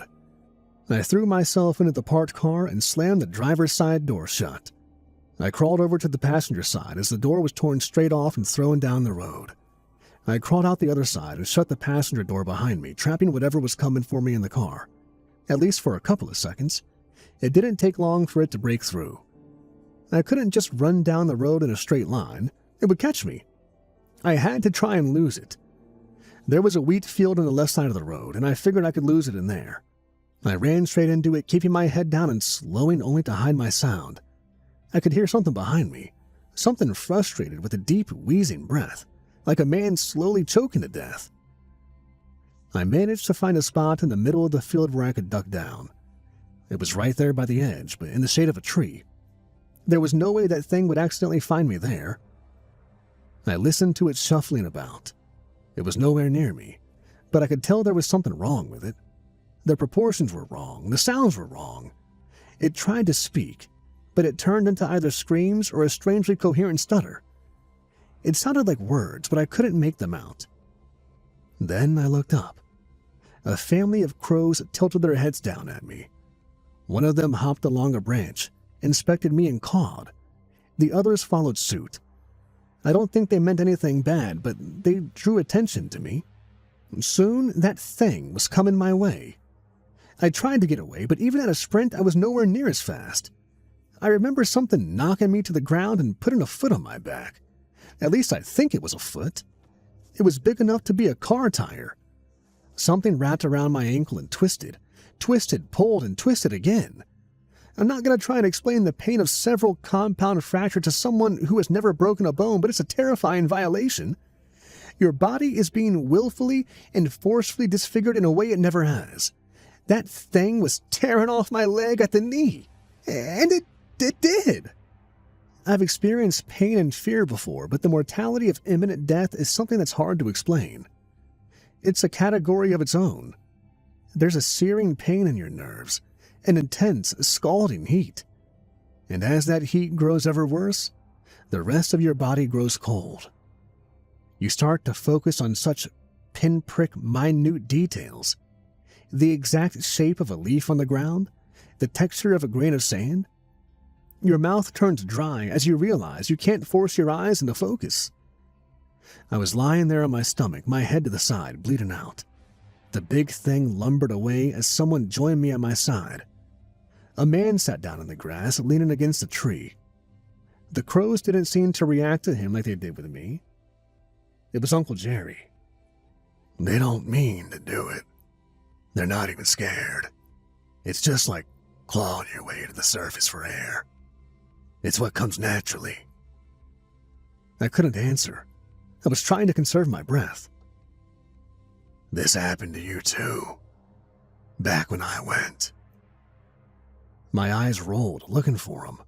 I saw his shape, but it was diffuse, transparent. They got most of me out before I caught hold. Cut the extra arms off and all, but part of me is still in there. Just a bit distant. I could hear something shuffling around in the field. Whatever did this to me was still out there. I'm not here to gloat. I've had time to calm down, to come to terms with things. Your life is yours, I accept that. Honestly, I'm just glad we had a chance to talk. He leaned in close, stroking my hair. I remember back when I was small, crying in my mother's arms. He was the man on the table all those years ago. If you let me in, I'll make this work. Just this once. What do you say? I couldn't say anything, but I didn't have to. He knew my answer. I would do anything for a couple of more breaths. I felt my pulse slow. I could focus, not just on a single straw of grass, but the whole field. I could wet my tongue and wipe the sweat from my brow. I scooched a little, expecting a fountain of pain from my missing leg. But nothing came of it. Looking down, I was fine. I had a new leg. The skin and hair of it looked a little darker, but it was a leg. It just wasn't mine. It took some time to get used to. By the time I got off the ground, the thing was still running through the fields, tearing up swaths of wheat and wailing at the top of its lungs. It would stop at times to cough and wheeze, looking up at the moon. It seemed fascinated by it, like it really enjoyed the outdoors while simultaneously letting out a terrified scream. 2 wills, 1 body. I made my way back to the main road. There were more cars there. The ferrymen, along with a couple of volunteers. They were armed. The headlights from their cars cast these long shadows stretching down the road, highlighting the blood, some of which was mine, dripping from the torn edge of my pant legs. "It's in the fields. It's big," I said, pointing. "Just the one?" "Just one." They fanned out and readied their weapons. The last thing I heard before they entered the wheat field was a silent, "Sorry, Harlan." And seconds later, they were shooting. I sat down in my car, adjusting the seat to the new length of my leg. I heard the shooting. Then the shooting stopped. They burned something in the field and dragged the abandoned car off the road. A couple of days later, I talked to my aunt. She confirmed that I'd had an Uncle Jerry and that I went to his funeral as a kid. That was the time I caught Good Friday lung. Apparently, I was one of the first kids to survive it. She didn't want to get into specifics, but it had been violent. You have to do something terrible to stop it from expanding in a host. Researching it further, the best explanation of the condition is that a newly dead body sort of finds its way into a younger one, like a person desperate for air. Except 2 people can't inhabit the same space. It collides, creating something twisted and in between. It can be stopped if noticed immediately, but even then, chances are slim. I wrote a paper about it, but it was rejected. I had to go to one of my backup subjects. This was a couple of years ago, and I've tried to gain some legitimacy. I've had my leg tested, but they haven't found a reason why it looks so different, or is of a different length. Yes, at a glance, it looks like something just slap-grafted onto my knee, but that explanation has been denied several times. There's no scar tissue, no mending marks on the bone. Nothing. It's like it was supposed to be there. And, of course, I wonder if this is going to happen to me someday. I was born there, but I haven't lived there. How can you know whether you're part of this chain or not? You won't know for sure until you're gone, and by then, you're not experiencing anything. Or maybe, in the case of Harlan, you are. Do I want to? What's the alternative? I have plenty of years left to consider this, and I don't think I'll ever have a clear answer. Just to be sure, I think I'll have a final request upon my passing. Make sure my body is properly shrink-wrapped.